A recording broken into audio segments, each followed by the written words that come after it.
Hey, everybody, welcome to Comic Book Curation. I'm Polly, and my mic is now working. And joining me, as always, though not for a good goddamn while, is Inquisitor Quiz. How are you doing? Is your mic working? I would sincerely hope so. Cool.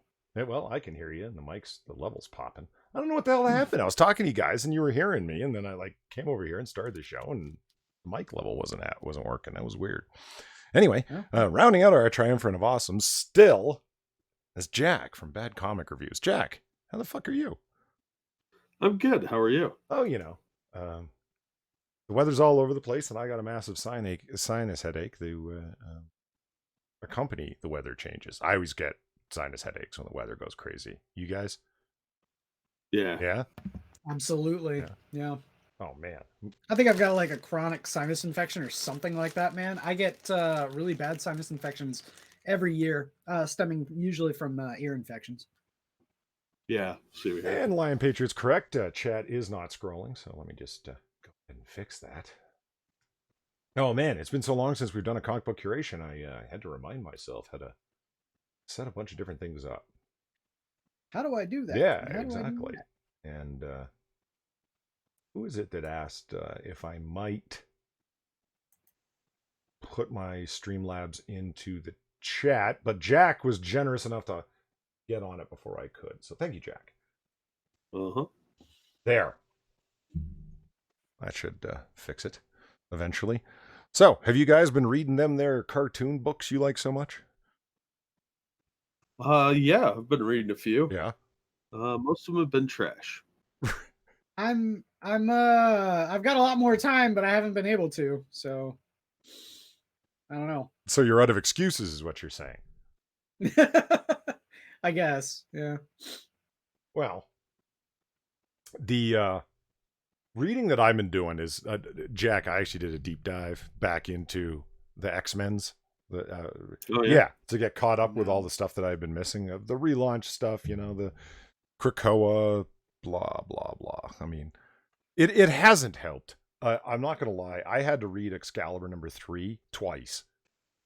Yeah, because it was garbage. Yeah, it was really confusing. Like I read it and I went away, got a glass of iced tea, and while I'm pouring, I'm like, what happened? Like I went and picked it up and read it again because I didn't even know what they were trying to get at. The plot's a little wonky.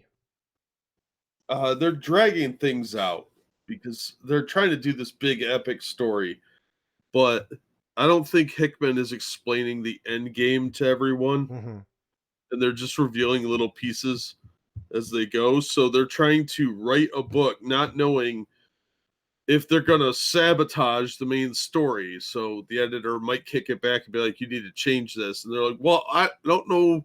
That affects my story. So I don't think there's any communication. And there's 2 more X books coming out. So buckle in. It's going to get worse. Yeah, there are. They did cancel Fallen Angels. Yeah, that's, I mean, not a bad thing, but just, I don't know. They're already having to cancel new series is a little nuts. Well, they're not putting quality into it. They're just making stuff. Like, hey, people like this. Let's go all in and milk it to death. You mean like X-23? No, I mean like the entire X-Men franchise. Well, no, I just remember that with like X-23 is like, oh, people like a young female Wolverine. Okay, she's everywhere then. And I was like, oh. Yeah, I don't think people liked it that much. Jesus. They've been doing this with Conan since they got the license back, too. Oh, yeah. Speaking of which, we have a possible licensee change story today. That's interesting. For me personally, it's frightening, but that's because I'm biased. Hold on here. I'm just disabling the Noir Bar pop-ups for the unlikely event that a donation comes in. We want it to make sense, thematically consistent and all that. Wouldn't make sense to have a stripping Jessica Alba in the middle of Spider-Man and his amazing friend's living room here, would it? I don't know about you. That would definitely spice up Spider-Man and his amazing friends. I saw pictures of Jessica Alba recently. That girl is like keeping it together, man. Yeah, It must be the fact that she's a billionaire with a cosmetics empire. that would help. Yeah. And she's probably met a few plastic surgeons, but yeah, she's got some really good genetics. Yeah. I'm a fan. She actually did a photo shoot that I was super excited about and then ended up becoming disappointed about. It was only like a year ago. It was an entire noir photo shoot of her in like clothes from the period and, you know, standing there with a Tommy gun and stuff like that. And it's stupid. None of it looks very good. I mean, it doesn't look bad exactly, but I was hoping for a sexy and slick, and it just, you know. Harsh, man. It sucks. You know, Jessica Alba, like, who's like, you know, the queen of neo-noir, and it turns into that. I mean, it's just depressing. Well, she's the queen of neo-noir in my mind, you know, after Sin City and all. So, my God. Ugh. What have you been reading, Quiz? Something, though. I know.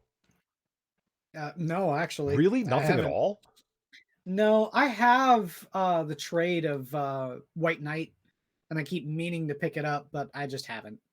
I've been reading novels instead of comics. Wow. Oh.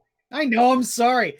I'm sorry I can't get the picture books. Where's Gavin McGinnis? I'm sorry I'm not reading the picture books like a child, Gavin. I'm going to go and build some tables. You're a monster. There's our, oh, look, it's so oversized. There is the thumbnail for today. Very sexy looking Catwoman. Which one? I gotta wait 10 seconds. That's right. Well, if you had, oh shit, did I not send the tweet out yet? No, you didn't. God damn it. Damn it, Polly. Hold on a second. I was about to tell you off. Well, just go look at the tweet quiz. All right, I didn't press tweet. There, it's off. I'm a competent host. We're the most professional comic book stream on YouTube. Hell yeah. And so now you can just look at it on Twitter if you'd like. Really? I'm not seeing it. Well, There it is. Yeah. There it is. See? Fancy, huh? Yeah. That guy's a great artist. Oh no, she. Shannon? I don't know if it's a she or a he. Or non-binary. Could be both. Could be a male, could be a female. What'd you say there, My name's Jack? Shannon. Flip a coin. Well, I don't know. We wouldn't want to offend anyone and get their pronouns wrong. Yeah, I like the look of her. I think the eyes are a little too blazingly blue. Hold on, let me bring that picture back up so chat can know what the fuck we're talking about. Comic Capture puts a little bit more of it in there. There she is. You know, I remember reading a complaint, like you see that big ring that's attached to her titty zipper. Hello? Yeah. Titty zipper? Yeah, Catwoman, when they got her in this leather outfit, they always got her, like, you know, with the her cleavage bulging out, right? And it's unzipped somewhat, and there's a big ring that's attached to the zipper. Have you never seen this before? Yeah, I just never heard it called a titty zipper. Well, it's a zipper. It seems more like a dirty pillowcase. I'm just saying, if it's a zipper that when zipped up will cover the titties and unzipped will reveal the titties, I think it's fairly called a titty zipper. I guess. I would have gone with like cleavage management system or something like that, I suppose. Titty zipper sounds like they're detachable. Yeah. No. Oh, Just give me a second. I need to go zip off my titties real quick. Thank you, Ryan Walters, for the $30. Upgrade your potato, Polly. Well, I will. That's really generous. I really appreciate that, Ryan. Thank you. And yeah, I guess that's what we should talk about. We've been lazy with doing comic book curation, but we definitely want to get back into it, right, guys? There's no laziness here. I mean, well, we should. There's no lack of desire, but there is laziness. And hey, listen. It's on my channel. I'm the host, which means I'm the lead lazy man. So when you say what we is this, I'm out in front of you guys leading us in our lazy charge, which means what happened over the past month, which is not much. You see? Not going anywhere. That's right.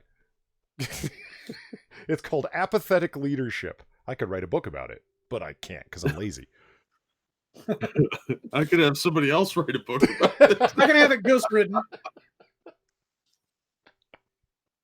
I could pull a Styx, Hex, and Hammer in just to see if there's a public property book about it that I could edit and call my own. I'm kidding, Styx. I love you. Ooh. I don't know why I bust Styx's balls. I mean, one, I know he's not listening. And Are you kidding me? Of course he's listening. Everyone listens to Comic Book Curation. oh, right, yeah. And two, Just all at the same time, so we only get one view. and two, I actually have, like, I watch his videos all the time. That's how I know how to, like, I'm a fan. I don't know why I get off on busting the guy's balls. You just want to make Styx cry. I think the only pleasure I get is whenever I keep on bringing up the fact that, oh, I'm so glad he's wearing a shirt now. Yeah, that was the turning point, wasn't it? Yeah, that's married life for you. Oh, look, Lion Patriot triggered the anti-jihadi Spider-Man, kicking the one jihadi in the ass after another. I love it. Thank you, Lion Patriot, for the $5. Weibo plots to kick your butt, Polly. You didn't hear this from me. Well, I see. You know, you go on Monkey in the Morning with her crying face as your avatar one time, and she gets all bent out of shape and starts plotting your downfall. Jesus. Quiz, you're an artist. You're a trained, schooled artist. Yeah. Here, let me see if I can make this just a little bit bigger. You see the Catwoman here. This person actually did, oh fuck, I forget the artist's name. It's Shannon something. Did a tutorial on YouTube for digital art for skin tone painting. And I see why. Look at the subtle variations. Look at the realistic shading and shadowing and skin tone changes and stuff. It's really well done. Yeah. Yeah. I mean, It's very similar to doing a lot of painting. When you paint things to get the idea of tones and variations, you do it in such a way that you layer on several colors on top of each other. Number one, it changes the overall pigment in the area that you're painting. Number two, you can see the subtle change from one tone to the next. It's a way of essentially creating the effect of something like a gradient without actually using a gradient, which is the computer doing one tone to the next with vector format. And it always looks like a gradient. It looks really bad. right. It's also not directional, which a good digital artist, a good digital painter will be able to convey. And this person, I think, did a really good job. Oh man, like look, there's even like not just highlights, but actual shine put on her cheeks and the tip of her nose and etc. And like the front part of her lip here. It just wow. It's Highlights. I realize that amount of work can't be put. I mean, this is cover art, pinup art, you know, that sort of thing, right? But Yeah. I say go ahead and use like let's hire this artist to do a model of Catwoman, and this is the model of Catwoman we will be drawing off for the future. I dig the way he drew her, like not just like the skin tone and the realism and the 3D pop of it, but hey, let's flip the script and make her look a little bit different. And I like the way she's drawn here. It doesn't look like. I like her boobs. So do I. I really like the piercing blue-green eyes too. Really? You don't think they're a little too overwhelming? No. No, It draws the focus. They're just Asian enough. They're just Asian enough. There are no blue eyes in Asia. I was gonna say You don't know that. She's not got brown eyes. She's got blue-green eyes. They're called Happas, and they are a delight. So enough of cheering on this person's art. We don't get to see a lot of fantastic art, you know what I mean? Unless it's pinup art anymore, you know? Just page-to-page art? Nah, those people are all comic skaters and crowdsourcing stuff. People that work for Marvel, their page rates aren't high enough to do it anymore. Or they're not paying high enough page rates for them to do it anymore. They can get more money just doing one-offs and stuff. You know what's a sad state of affairs? The comic book artist can get more money drawing smut on individual commissions than they can on page rates from a major publisher. Yeah. Like really filthy smut too. Oh yeah, people who draw porn make a shit ton of money on commission. It, and you know the whole point of someone who's If- willing to pay, like, drop $500 on some really filthy, disgusting image. You know, they're not sharing it with the world. It's theirs. They drop $5 on it. You know what I mean? So Mhm. yeah, you never get to see it. But Cult of Krill's here. Hey, how's it going? And Sinatra sent you. Uh-oh. Oh fuck, Sinatra's here now. God damn it.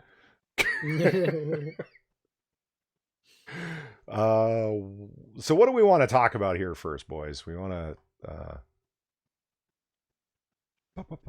oh, hey, good news. Article capture. Look at this. Watchmen season 2, dead in the water. Yeah. You know, I don't believe in sour grapes, but let's raise a glass. This fucking monstrosity is dead. Oh God. Yep. Social justice retcon the comic book movie series, whatever. TV show. Come on. When all the followers of Rorschach or you know, people that are following in his vigilante image are a bunch of hick white nationalists, where a not too distant future where reparations have totally changed the lives of African Americans for the better, where they were given out. And it's like, I mean, to be what's fair, the message they're that's- going for here? I'm finding it difficult to detect. It's not on the nose at all. To be as fair as possible, the sort of disenfranchised white guy, right leaning person is exactly what Alan Moore had written Rorschach to be. Rorschach was not supposed to be the character that you rooted for in the original Watchmen. He wasn't. The fact that so many people did, I think, is the reason why Alan Moore went a little crazy. I mean, there's no question that he's a disenfranchised guy. He's basically homeless. He spends most of his time in the streets with an angry placard, right? Mm-hmm. Yeah. I don't know. What do you think, Jack? I don't think it's because he's white. I think it's because he's angry. Can you hear me? Yes, I can hear you. Yeah, my system's acting up a little bit. Uh-oh. Yeah, you seemed a little warbly to me, but it's fine. I'm just happy that it's not going through, but it's not officially gone yet. So let's see what they're saying. If you're hoping for a second season of Damon Lindelof's Watchmen series, the chances are slim it will happen. Yay! Real quick, Lion Patriot, paint the for the Paint Minis or Paint for Minis fund. Thank you. Nice. A USA Today headline blares HBO won't pursue a second season of The Watchmen after creator bows out. Stop hiring Damon Lindelof. How many more intellectual properties does this guy need to trash? Yeah, right. I mean, are you trying to tell me that if you had someone write a script for Prometheus other than Damon Lindelof, it wouldn't have been a little bit more intelligible? Yeah, because I mean, I don't know. I liked Prometheus overall as a movie, but to say that it was high art is to be the kind of person that gets high off of sniffing your own farts. It's it's extremely pedantic and fucking pretentious. Yes. It's a sort of movie where you look at it and you say, well, that was kind of fun. It was a really well shot movie. But if you're trying to put any sort of deep philosophical meaning into Prometheus, you need to have more meaning in your life. I mean, it looks great. I've never seen Michael Fassbender not do a good job. He played David, the android. There was a lot to like about it. What's her name? Noonie Tsunani. What the fuck's her name? She played Elizabeth Shaw, Dr. Elizabeth Shaw. I don't remember. She was fit as fuck and hot as fuck, man. She was a definite smash, not pass, all the way. And you know, I find that movie extremely disturbing, for the reason that you get to see Noonie Tsunami, whatever her name is, like in this tiny little outfit, and she's all sweaty, showing off her fucking fit abs and shit. And in the very next moment, they're pulling an alien octopus baby out of her gut. Like, it's just this is such a hard gear shift for me. I didn't really appreciate that at all. Real quick on the Streamlabs, thank you, Lion Patriot, who said anti-squirrel fund. The anti-squirrel fund, it does need its coffers filled. Thank you very much. Yes. You've drained it after murdering so many squirrels. It's not murder. It's they just went to a farm. It would be Numi Rapice. Oh yeah, there's Assassin of the Gray with it as well. Numi Rapice and Gorbag. Yeah, cool. So yeah, Numi Tsunami, Numi Rapice. That was close. I thought she was hot in that film. Maybe that's just me, but okay. So back to the story. However, the second season is not officially dead. Diving deeper into USA Today's report, they note that Lindelof has given my blessing to HBO to pursue a second season. Oh no, what will we do without you, Damon? However, probably make a better product. He also told them his Watchmen story and does not plan on pursuing a second season. You know why? Because that's all he had. I mean, this is a pattern with the guy. This is what I'm saying. Like, people complain about Lost, right? Oh, the smoke monster, it's all going somewhere in the end. And no, it didn't go anywhere. Prometheus? Oh, there's threads, storyline started about faith, and here's this alien goo, and then David's pursuit of his own humanity. Does it matter if he's actually human or not? All of these issues and things floating around, and none of them ever go anywhere. What the fuck was the goo? It's like, well, the goo I think was a means to an end, really, for it. It was what tied it into the Alien franchise.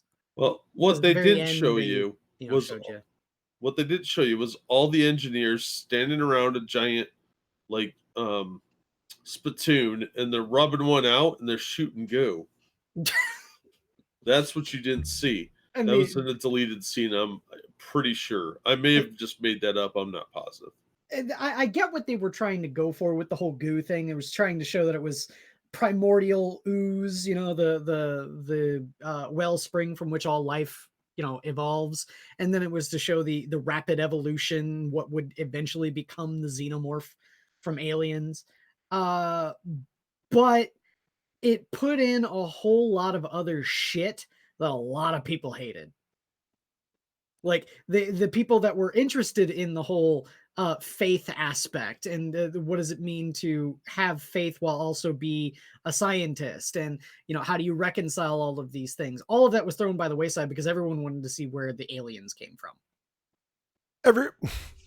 It was I'm not sure if anyone wanted to see where they came from. They most certainly didn't want to see that. Well, I mean, there wasn't an explanation where the aliens came from until you watch the next one and you find out David made him because he's fucking insane. He's an insane robot that made them. Why? Spoilers. Wow. It's so strange too, because what the worst part about that is that it seemed like the follow-up to Prometheus, the first Alien movie, or the quote first Alien movie, you know what I mean? Mm-hmm. It was like Ridley Scott said, "Fine, you want an Alien movie? Here's an Alien movie. Fuck you."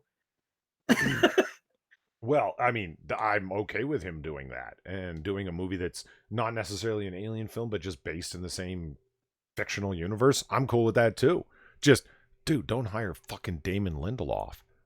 The guy who, when he gets his hands on fucking Alan Moore's classic Watchmen, and I know I've bitched about this again and again, but it deserves to be said again. He says this in multiple interviews. The original story had as a backdrop the big tension, the existential threat of nuclear annihilation because of atomic tensions between the United States and Soviet Russia. And what would that threat, that tension be in our world today? Well, undoubtedly, it would be race relations and police brutality. In the United States, too. Alone. Talk about a fucking myopic view of the world. That's right. He's talking about nuclear winter globally, and the decline of humanity as a species. And he compares that to police brutality and race relations in America, because he can't think in the US. He can't think any further than that. That's what I mean. That's as far as his thinking will take him.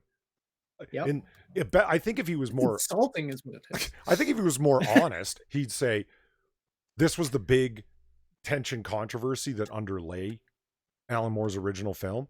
And because I'm a Hollywood hack that lives in a completely isolated world, and I think of everything through a fucking social justice lens, what's the most controversial thing I can think of? The race. Yeah. It shows his lack of imagination, really. Yeah. I mean, when it comes to that sort of thing, when you can boil down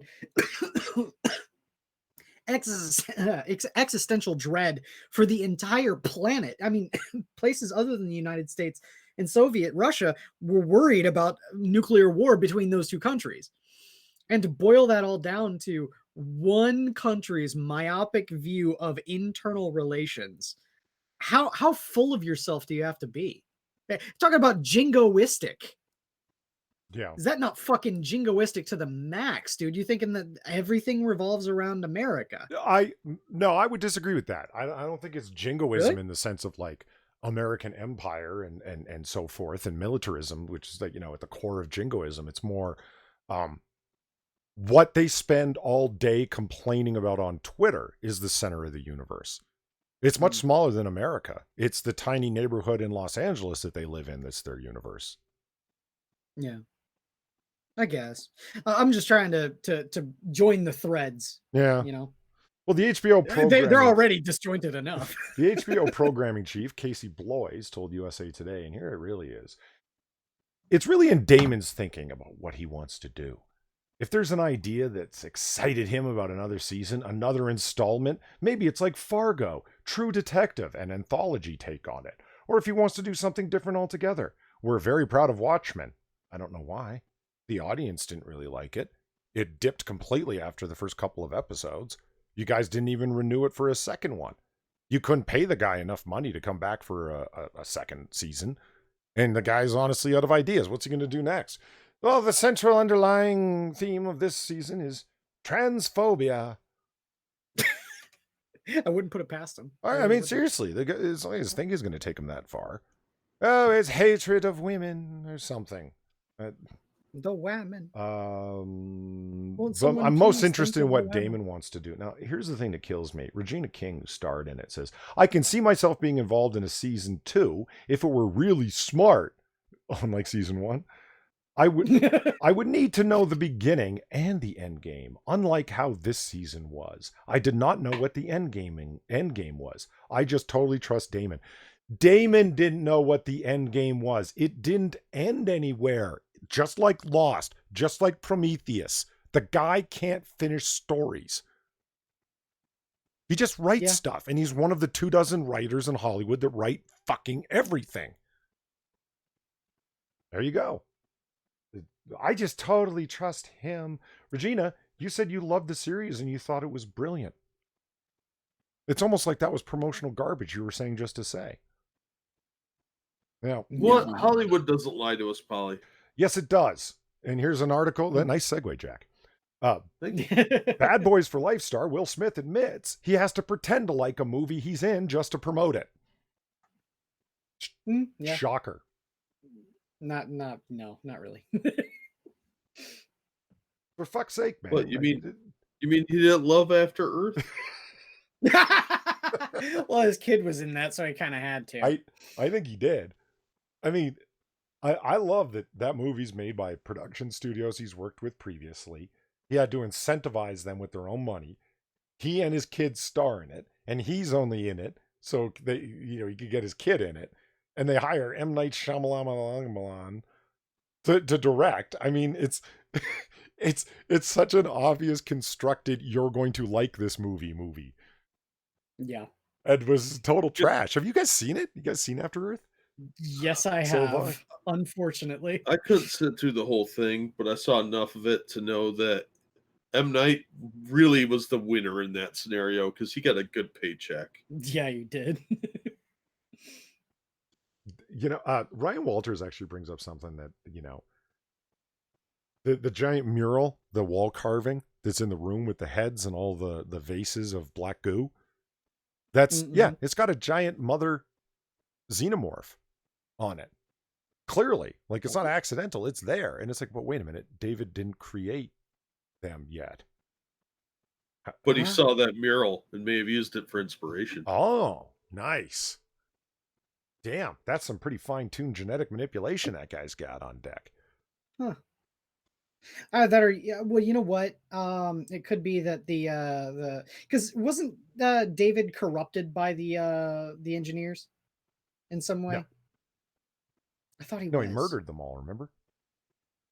Well, yeah, but there was that one at the end that kind of was working with him.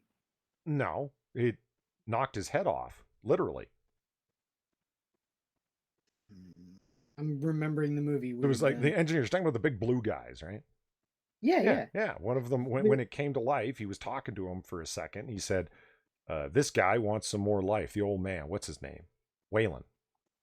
Mm-hmm. And he's like, he wants more life. Why does he want more life? I don't know. He just wants more life. And then so he, bang, he knocks back the old man who dies. And then he grabs, I forget what he grabbed. Ripped David's arm off and then knocked his head off with it. He knocked his head off with something. And Elizabeth Shaw grabbed David's head and put it in a bag. Remember? No, I remember them like knocking David's head off and everything like that, but I thought that the entire time David was in some way working towards the end of the engineer to try and like bring him back to life and get him to, you know, of course he was trying to do that to save Waylon, but I don't know, it's talking about how this movie is a little confusing.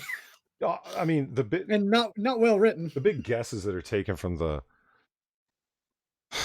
preview clips that were put out of Aliens. What's it called? Providence, Aliens, something like that. Yeah, I can't. Aliens Resurrection. No, it wasn't Alien Resurrection. That's a terrible movie, and I will not let you get away with this, Polly.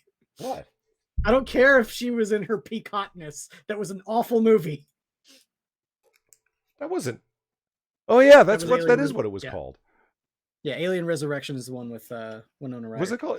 Wasn't it Alien 4 Resurrection? Well, Alien 4 is Resurrection, but no, it was just called Alien Resurrection. Really?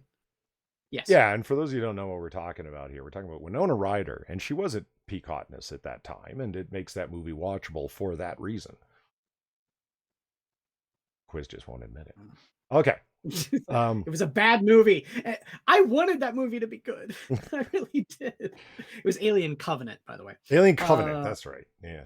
Yeah, because think about this movie, man. Alien Resurrection, that was the first movie that had politics aside, I like him as an actor. It's hard to, but politics aside, I like him as an actor. Ron Perlman. There's an Alien movie with Ron Perlman. Hell yeah. And that creepy weird. It also had the creepy weirdo who was in love with the aliens. The guy from Dune that kept repeating, the focus of the mind is the sandwich after drinking the juice. Remember? Yeah. Remember that guy? Mm-hmm. And he was like licking the glass, literally, with the alien on the other side. Now we're just confusing the chat. Okay, let's just move on. Well, either way, it's a terrible movie. No one should watch that movie. What, Alien Resurrection? Yeah, probably not. Unless you want to see Winona Ryder at peak hotness. Okay, not everyone's going to like a movie, even those who have to make one. And sometimes an actor knows a dud when he sees one. Wild West. When he's in one. Yeah. Take Will Smith, for instance, a bankable star. Haven't we read this article already?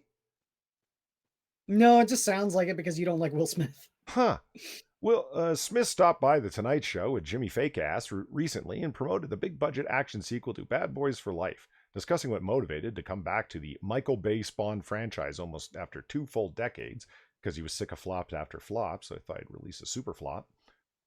Smith kept it real and conceded a fairly obvious truth. He doesn't like everything he performs in and singled out his last Men in Black sequel. Yeah, that movie was garbage.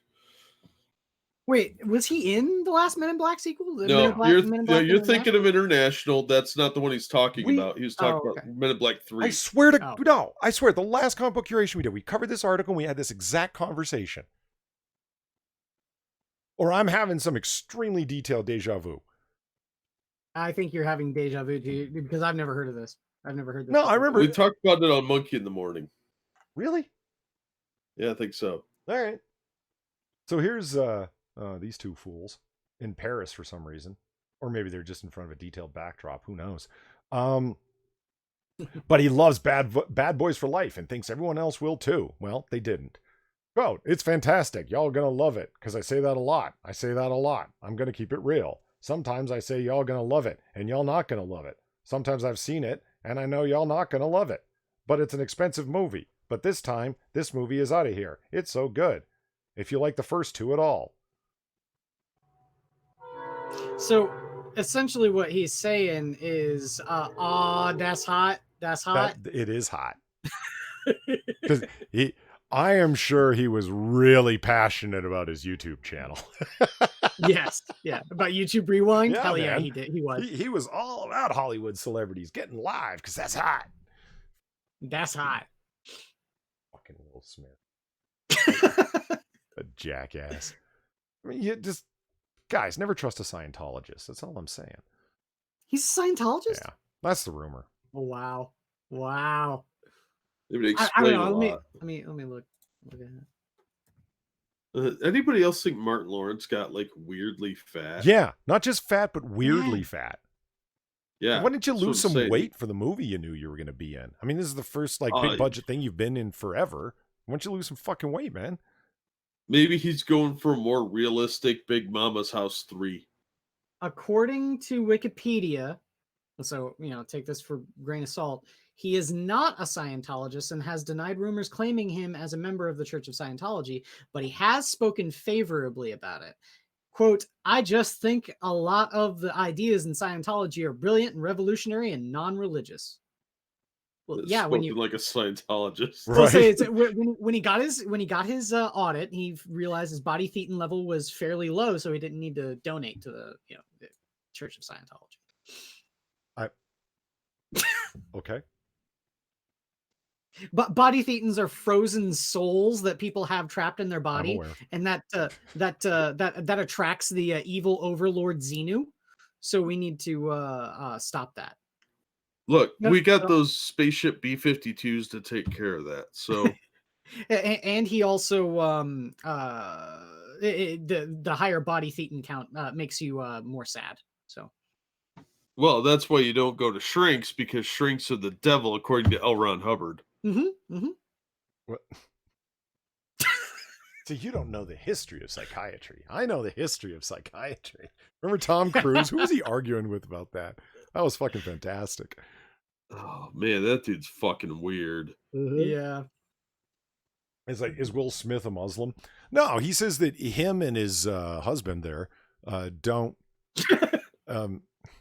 Jada Pinkett Smith has just become so shrill. She gets like up in people's face like a man does. That's why I don't think she looks like a man, but she acts like one. Like, hey, let me tell you something, sucker. Like it's crazy. I agree. I just really liked her in Gotham. I thought she was fairly good. Oh yeah. Yeah. Well, anyway, this is the She's thing. allowed. Me and Jada don't like organized religion at all, except, but then Will Smith did come out with that tweet, and I love that tweet so much. He sent out that, like, if things in America keep going like they're going and Muslims keep getting treated this way, y'all gonna make me get into politics. Do it. Do it. Do it. I was like, Will Smith, you fucking clown. He is. The Fresh Prince of Capitol Hill. Right. Let's do it, man. Yeah, right. Hey, that's President Fresh Prince to you. Parents just don't understand my GI Bill. No, it'll be President Will Smith and Vice President AOC. That's a sitcom that we all need in our lives. Oh man. Ugh. Well, the Quest for Fire is an amazing film. Never seen it. That's boring. I'm aware it exists, but that's about it. You got me. I have no idea. But what do you guys want to cover now? We've got there's lots of Star Trek. There's not. Oh, here. Let's talk about this because I'm actually saddened by this. Kirk Douglas passed away today at 103. That's sad. That's a good run, though. Yeah, 103. He's probably ready to die 10 years before that. what? Yeah. Skin's all paper thin. You're stuck in a wheelchair. You got about 8 marbles left in the jar. You know. What was impressive is he had a really strong comeback after a stroke, bad one, and he eventually started going downhill. But the point is, he had a strong comeback instead of being incapacitated and then slowly dying. Right? It was, yeah. And I'm a fan of the original Spartacus. This is Spartacus, not Cory Booker's Spartacus. You know. Oh, of course, Cory Booker's Spartacus. Were you a racist? Well, clearly. Yeah. Cory Booker is the Barnes and Noble of Spartacus. Oh no! Are we going to talk about that? I just had to point out, like, the reference didn't even make sense. Yeah, right. It was like, seriously, what? You're not one guy who's throwing your hat in with a bunch of other guys in a group act of self-sacrifice for a given purpose to defend somebody that's being wrongfully singled out or accused. That would be a Spartacus moment, because that's what happens in Spartacus. What are you fucking talking about? I'm not sure that Cory Booker had ever seen the movie. No, I don't think he has either. I don't either. He thought it was a throw yourself on your own sword reference. Yeah. You know, a self-sacrifice reference. And it's not, man. Well, he doesn't strike me as being terribly bright, so. Well, he does have the bug eyes, you know. He's bug-eyed Cory. He should be in a Will Smith movie. Oh no.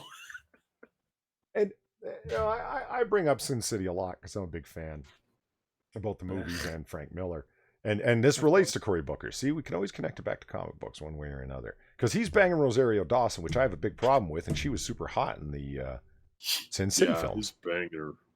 Okay, sure. I like this theory that Rosario Dawson is just his beard. I love this. Let's go with that. Who, Cory Booker's beard? Yeah.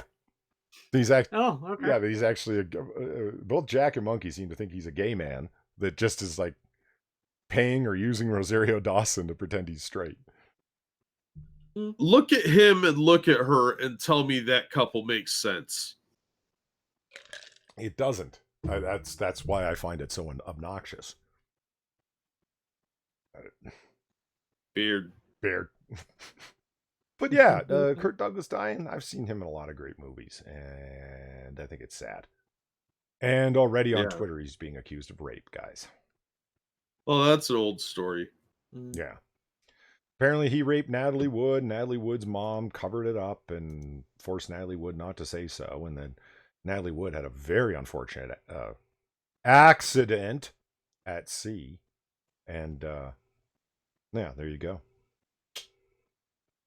Yeah, that only her husband and Christopher Walken know about. Yes. And her husband is, what's his name? Wegman. I was about to say John Forsythe, but that's not right. No, Wegman. It's not Wagner, not Wagman, Wagner. Whatever. Right. Some irrelevant old man who should be in jail for murder. Well, they did relaunch an investigation, the LAPD. Yeah, that's going to go somewhere. Just like all those celebrities they like to lock up. Well, speaking of old men, Marvel just assured Captain America's MCU return with this huge reveal. Old man Steve Rogers. Is this a CBR exclusive? Yes, it is. Oh, man. Knew it. Gotta love those CBR exclusives. You're never going to read it anywhere else. Yeah, right? At the end of Avengers Endgame, Steve Rogers, after having lived a full life, handed his shield to Sam Wilson, the Falcon, and effectively passed the Captain American mantle to his friend and partner.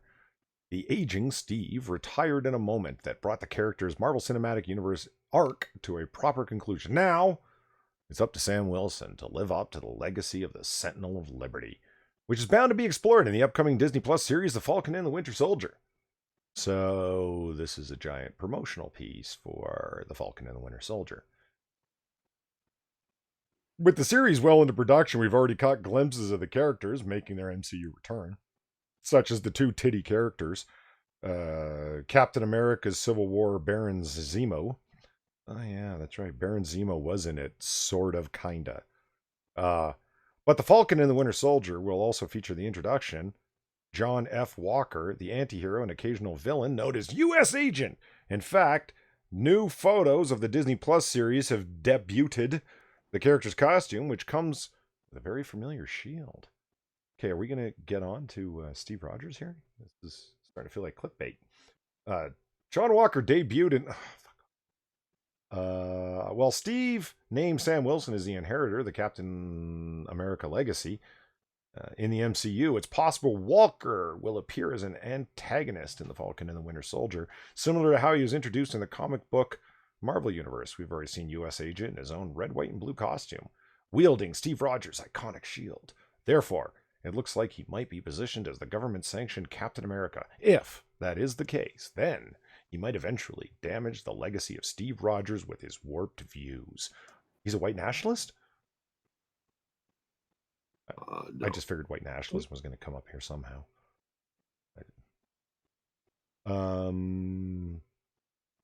Yeah. So the entire thing is about U.S. Agent. Yeah. So that's a clickbait title. Well done. You show a picture of old man Steve Rogers and then young Steve Rogers in his Captain America outfit, and you say Captain America will make a return. I think you meant to say U.S. Agent will make his debut. Well, he's going to be labeled as Captain America. And then they're going to have to get the shield back from him. So they're playing semantics. It's not Steve Rogers returning, it's Captain America. He doesn't start out as U.S. Agent. He starts out as Captain America and then gets kicked off the...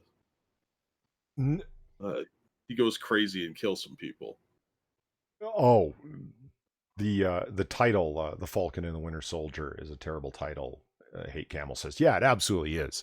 That's just, you recognize Thing, right? Recognize the Thing. Well, they couldn't call it Black Cap and Bucky because that just sounds really 1950s. Well, let's be honest. It would have to be Black Cap and Robo Bucky. Does have one robotic arm. Black Cap and Robo Bucky sounds like an updated version of Amos and Andy. You know? So what you're saying is you ought to do a spoof? Yeah, there'll be some shucking and jiving in there too. Jesus Christ. Cap and Robo Bucky. Just saying, it sounds a little racist, so they're gonna ease into it because they're like, oh, you like these characters? By the way, one's gonna become Captain America because we hate whiteys. Well, Ryan Walters asked an interesting question. Does this mean that the husband Agent Carter spoke of in Captain America Winter Soldier was the endgame Steve Rogers? I'm going to have to go back and watch that scene of that recorded interview that Steve Rogers was watching at the museum. I know the scene you're talking about, and she referenced, I eventually married a man. I think she said that Steve himself had saved? I can't recall. That would be an interesting, mental retcon to just be like, yes, that is the same guy. She was being a clever girl and just, keeping it on the low. Nah, I think they're setting it up. They've opened the possibility up since Loki escaped that Cap could be in some sort of like hallucination. And I still maintain that was not Cap handing the shield off to Falcon. That was Loki. That would make more sense because he's got Cap trapped somewhere. Cap's in a hallucination. Yeah, in a hallucination or a pocket universe or in suspended animation or some shit. Oh, he's not really in wedded bliss with Agent Carter. No, he thinks he is, but it's a clever illusion and it's potential storyline. Because to write Steve Rogers out, it's going to be a big stinking bomb like it was in the comics. So people aren't going to really pay much attention to Black Cap like they would regular Captain America. No, that's not true. It's, much like Spider-Man, it's just a mantle. He represents the everyman, therefore can be anyone. And to make him a white man again is just racist. Yeah, well, That's why Marvel fails. Let me ask you this. You remember Peggy Carter from the movies, right? That's Yeah. not in the TV series. Now, I'm of course a big fan of the character and the actress. Oh yeah. So Haley Atwell, call me. Call me. Call me. But that's not Peggy Carter from the comics, who actually had like a bit part. She was an actual character from the comics, and she's an American girl and blonde and doesn't do very much. So we get mad about changing comic book characters. Should we be mad? Well, there's good changes and there's bad changes. Go on. You can't get mad at every single change. Some changes make the character more interesting, others are just stupid and lazy.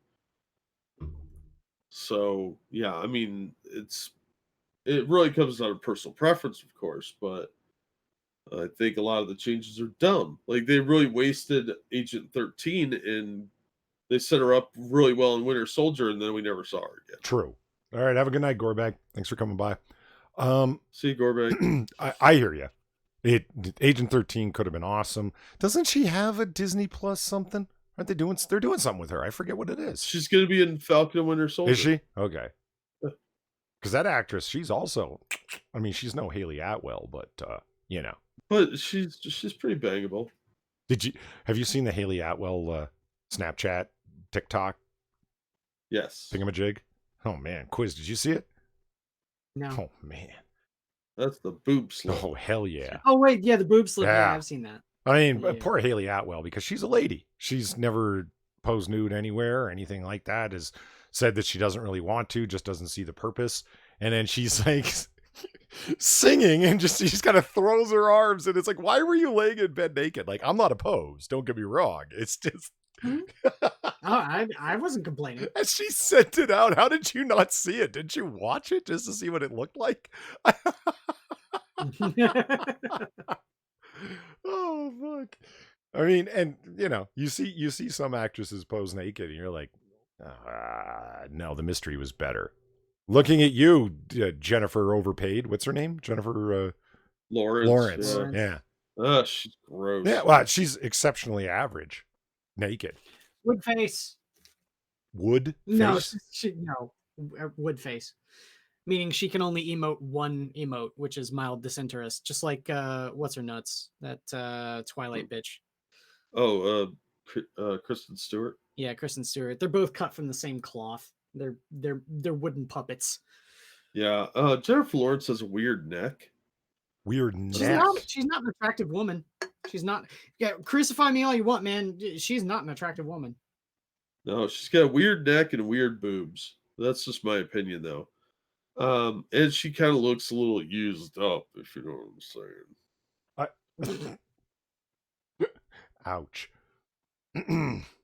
Well, you know, maybe I'm wrong, but her fappening pictures were not fappable at all. I was like, oh, that's exceptionally low grade amateur porn. Very low grade. Yeah. Like, I'm pretty sure I could go to a truck stop and find that. God damn. So, have you guys seen Star Trek Picard, any of the episodes yet? I watched a few minutes and thought it was stupid. No, and I won't. That's fine. Life is too short to spend it on bad Star Trek. That's why I've not watched a single episode of Discovery.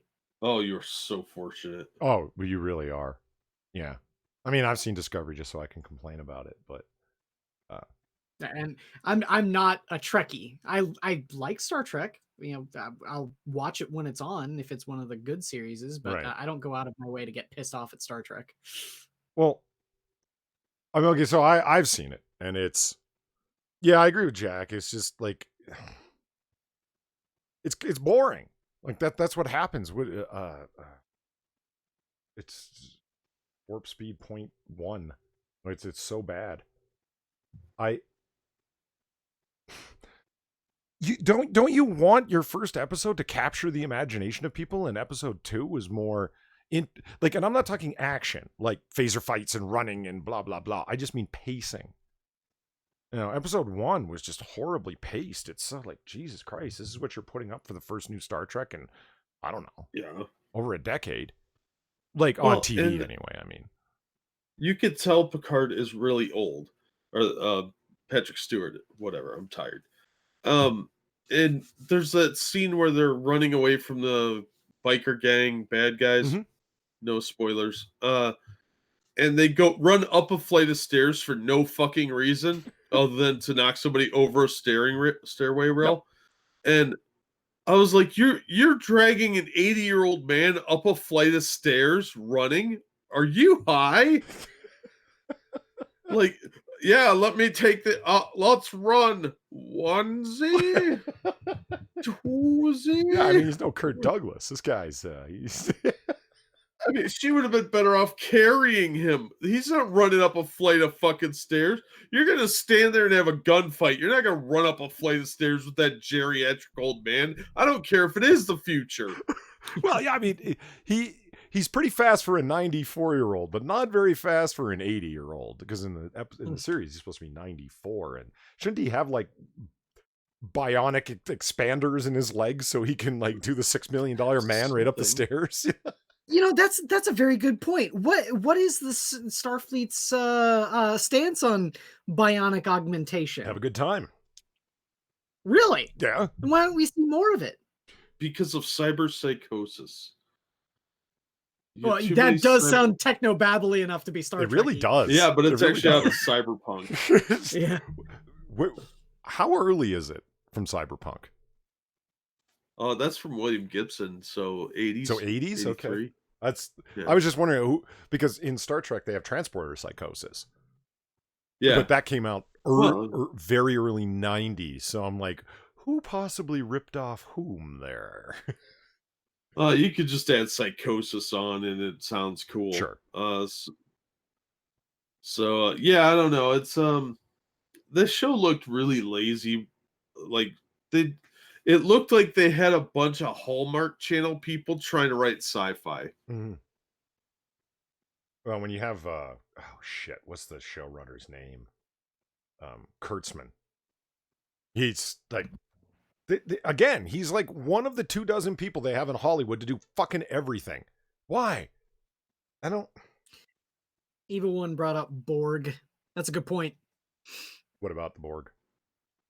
They're not cybernetically augmenting humans because it could probably summon or attract the Borg. Yeah, we're worried about starting Skynet. They're worried about starting the Collective. Yeah. You guys take over. I'll be right back. I just want to grab a drink. My throat is killing me here. Yeah, Assassin. That is from the Cyberpunk 2020 RPG. Oh yeah, Cyber Psychosis. But Cyberpunk 2020 was a great book too. Fuck yeah. But yeah, William Gibson addressed it as I think it was in Burning Chrome. I don't know. I haven't read any of them in a while. I liked all his books back in the day. I like the Cyberpunk stuff. I never got to play a game of it. Instead, we all played Shadowrun. Yeah, I never got into Shadowrun. Cyberpunk was a lot of fun, but I couldn't get into Shadowrun. It was too much going on. You know, I don't want a bunch of fantasy and sci-fi shit together. It just doesn't seem to work well. I say it works for something like Warhammer. I liked Shadowrun. It's weird because you're right. It does have a lot of fantasy stuff as well as sci-fi stuff. And it's also trying to mix cyberpunk in there. And I can see how it could get overwhelming. Yeah, it's just that they're trying too much and everything gets washed down. You know what I mean? I personally liked it, but I can see how some people wouldn't, find it their cup of tea. Plus, I knew a dude that played it like religiously, and he was a massive power gamer, and I hated him with a passion. Yeah, no, you don't want to play with people like that. Me, on the other hand, I've got every single one of the cyberpunk or not cyberpunk, the Shadowrun novels. Every single one of the paperbacks from Rock, I think it was Rock Fantasy. Oh yeah, I have every single one of them. I have the entire collection. I heard those were pretty good, but I just don't read a lot of sci-fi anymore. They were good. I like them. I like a lot of them. But the only fiction I really read is comic books. So and the occasional like copy of the Communist Manifesto. Well, that's a good fiction. You don't read Mousy Tongue's Yeah. Little Red Book? My God. I actually haven't found a copy of that. They should be giving it I'm away not for reading it. free. For fuck's sake. Right? I don't want to get on a mailing list. Hey, Ebony Williams, how's it going? It has been so long. That's why we're happy to be here, especially on our regularly scheduled night. Though not time. We're continuing to tweak. Here, look at this. From Entertainment Weekly, can Star Trek Picard recover from its bafflingly bad premiere? You want to talk about bafflingly bad? Like, I agree with you. It was bafflingly bad. But listen to the way this article is written. And this qualifies as modern entertainment journalism. This is great. New life, new civilizations. Nah. Really? Nah? Yeah, that's modern journalism. Star Trek Picard boldly goes where no... Hold on. Star Trek Picard boldly goes nowhere new, grave-robbing fan-familiar concepts with its not distracting you with pointless fight scenes. The cliches pile in Thursday's premiere episode, streaming on CBS All Access. Premonition dreams wedge in a dead character cameo. New character, Dodge, gets the Jason Bourne intro, a regular person. So, whoa! Where'd the badass martial arts moves come from? Whoa! What the fuck? Whoa. Actually, robbing the graveyard is a really good analogy for that show. Yeah, well. I'll give them points for that. Plus, that Dodge chick, who is, first of all, a stupid name, reminded me throughout what little of the show I watched of the chick from Firefly, or the movie Serenity. Mm-hmm. Okay. The quiet, weird girl. She reminded me of her quite a bit because it was like, oh, here's a super ninja badass chick. Well, that's the thing. River was never the super ninja badass chick until the movie. Yeah, but that's what I'm saying is it looks like they just ripped off Serenity. Yeah. A lot of things do.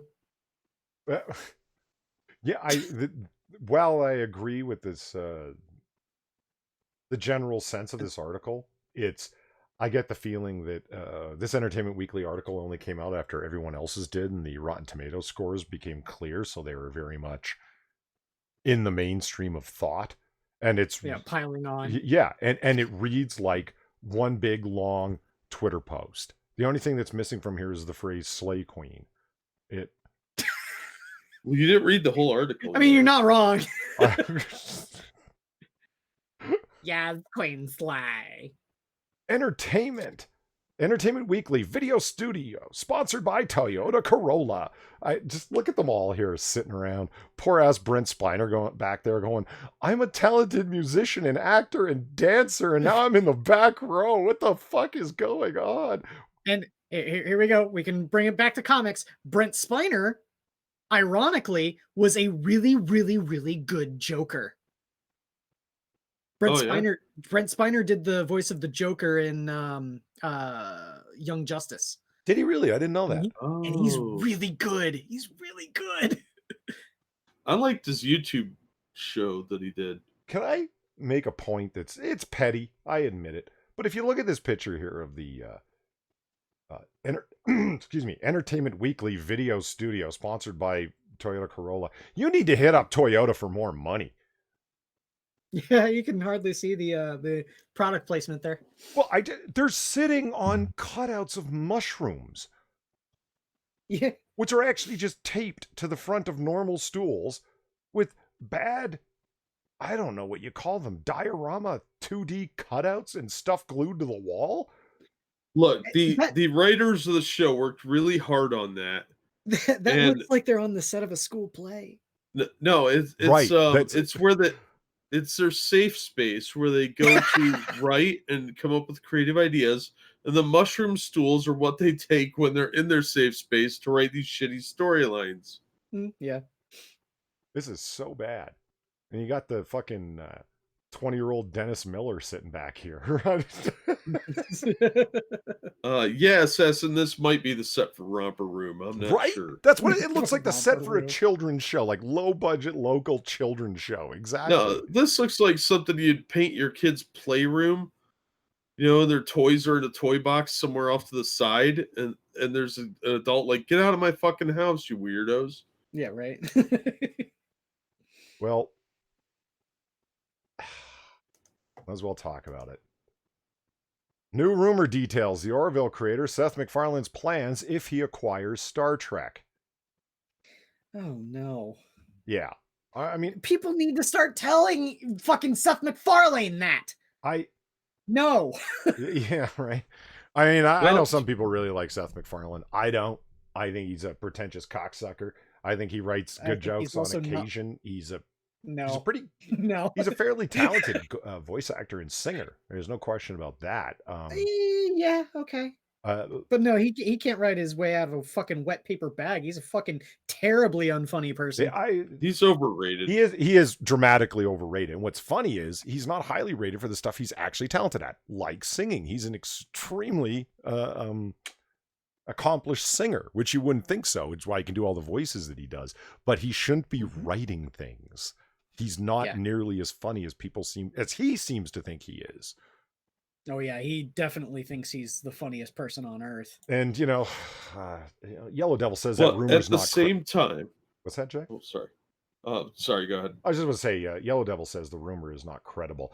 I don't think it is either, but I might as well report on it or talk about it because it's Star Trek and the idea of this guy acquiring Star. I mean, he certainly has the money too. This guy's got money like you wouldn't fucking believe. Yeah. And CBS All Access, they don't want Star Trek. They were just using it as the flagship with which to launch their streaming service.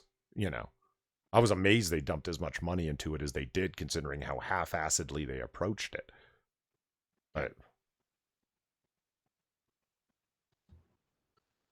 Now, look,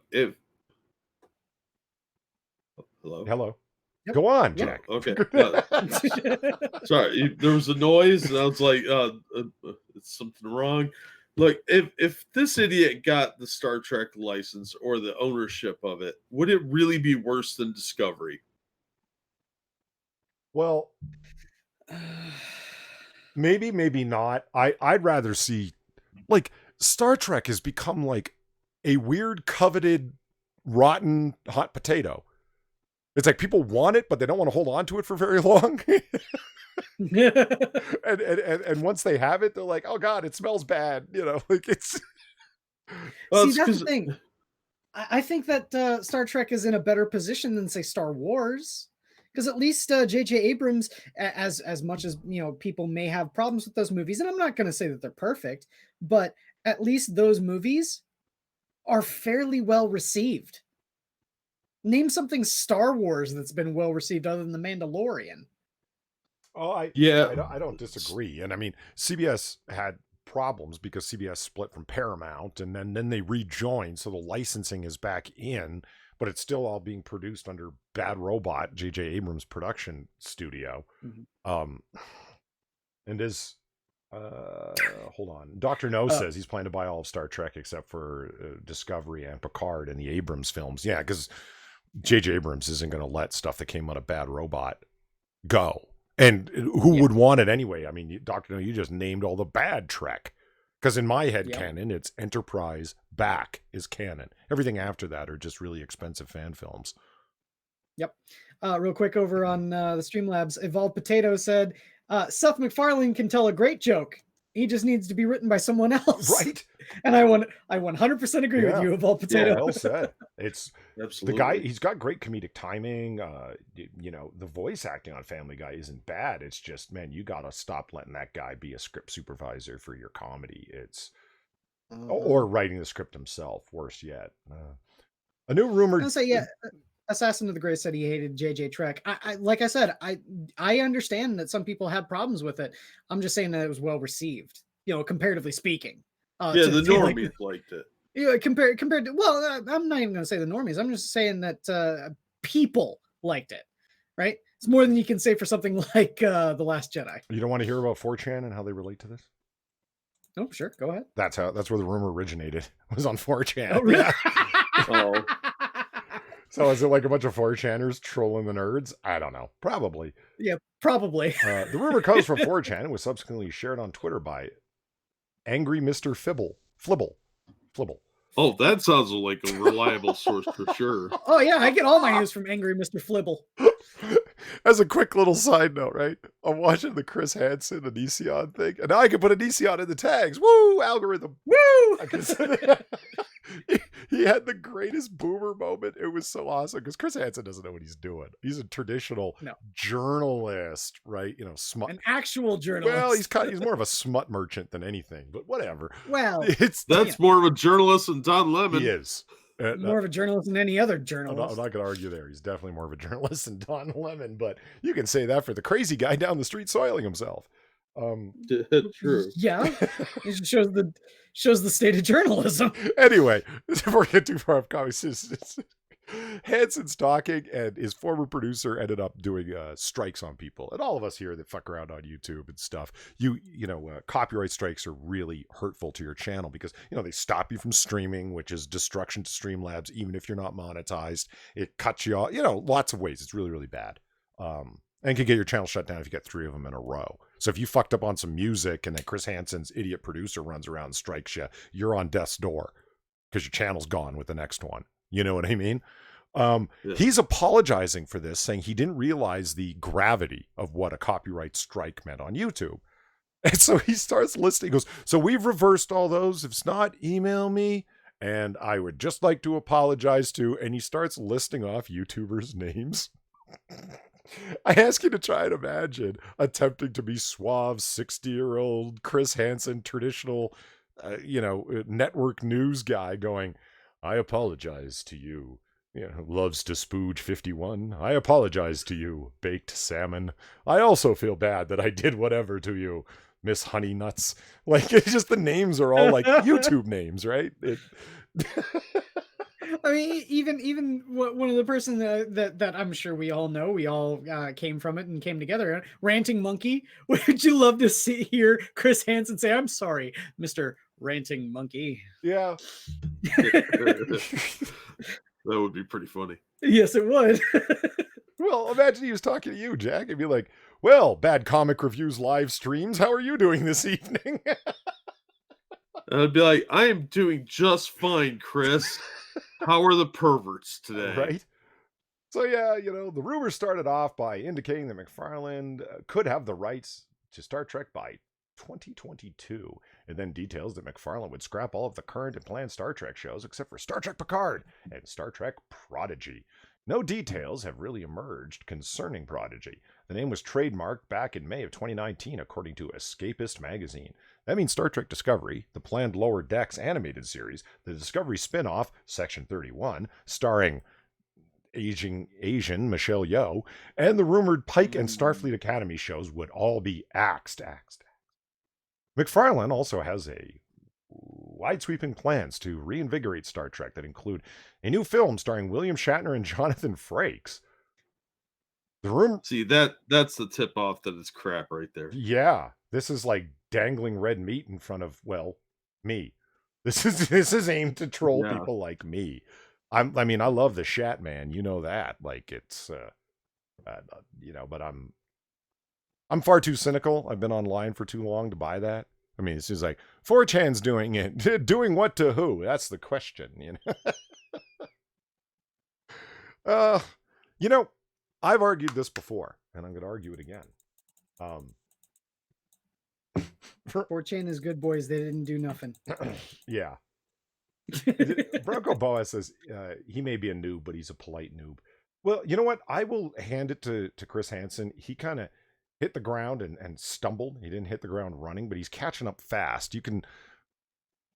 He realizes the numbers that have been pulling in on YouTube, and he makes those kind of comments, and he describes himself as being from legacy media, that he's clued into the views that are happening. Like, people are watching network news on YouTube more than they're watching it on a fucking TV.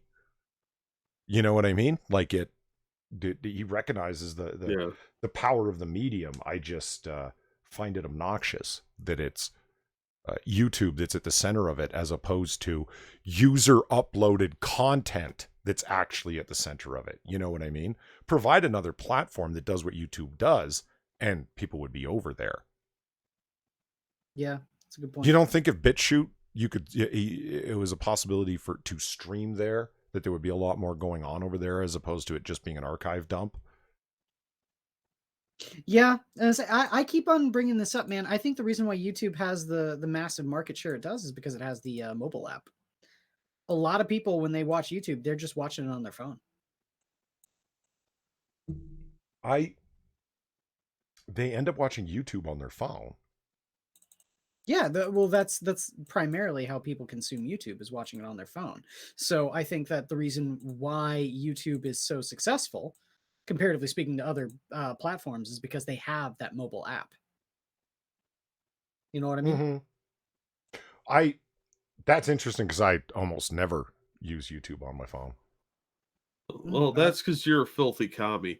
Look, Well, we call that poop viewing because every time somebody goes to the bathroom, they're on their damn phone. And that actually ties into something that happened to me the other you day. leave Sinatra out of this. No, he trolls while he's on the toilet. I was at Walmart. Twitter while I'm on the toilet.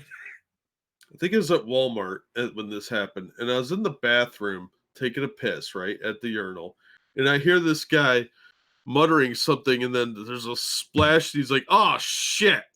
He dropped his phone into the toilet while he was taking a poop. And I've seen this sort of thing before. Years ago, I saw a guy trying to text while he was taking a leak, and this was a young guy. He was like 17, 18. And he dropped it right into the urinal and peed on it. Oh, God, what? No. And I almost wet myself laughing because I was laughing so hard your body shakes, and then sprays everywhere. Mm-hmm. But he was really upset, and I was like, duh. Don't text and pee. Don't watch YouTube while you're pooping. That's a consequence that could happen. So, yeah. Okay. I didn't think that story was going to go there. All right. You're welcome. Ebony Williams asks, is BitChute still up? Yeah, it most certainly is. The sat and Zelthor says, and fuck BitChute. It's really sad. The saddest thing about BitChute is the search function. It has no functionality. Yeah. You can type in the exact title of a video and you're unlikely to get it. Yeah. It's not good. Ebony Williams said, dude, and I'm like, hey, it wasn't me. I don't do that while I'm in the bathroom. I just want to get out of there as fast as possible. Likely story. I know you shit post while taking a shit. I rarely do that. It's very rare. I always do that. Dr. No, what happened to Kirk's spirit after death and so forth. Hey, listen, the Shatnerverse novels are right there and totally waiting to be taken advantage of. Shatner wrote them with Judith and Garfield Reeves Stevens. They're excellent. They're 24th century novels. The only thing that is different about them is that Kirk's alive with them. That's it. And he gets brought back to life, sort of. And it is Kirk, but it isn't. It's great. The way they resurrected Kirk is awesome. I totally buy it. It's really clever the way they did it. Wait, resurrected as in after he died in Generations? Correct. Yes. His death is maintained. What? He did die there, but he's resurrected. Okay. So it is him and it isn't him. I don't really want to spoil it. It's the writers got their money's worth. Do you know what I'm saying? Like, oh, you were paid to come up with a good idea to not destroy. That sounds dumb. What do you mean? You haven't even read it. How the fuck do you know if it's dumb or not? That sounds dumb. Who are you? Fucking Santos complaining about fucking Joker? I haven't seen the movie, but it's obviously racist.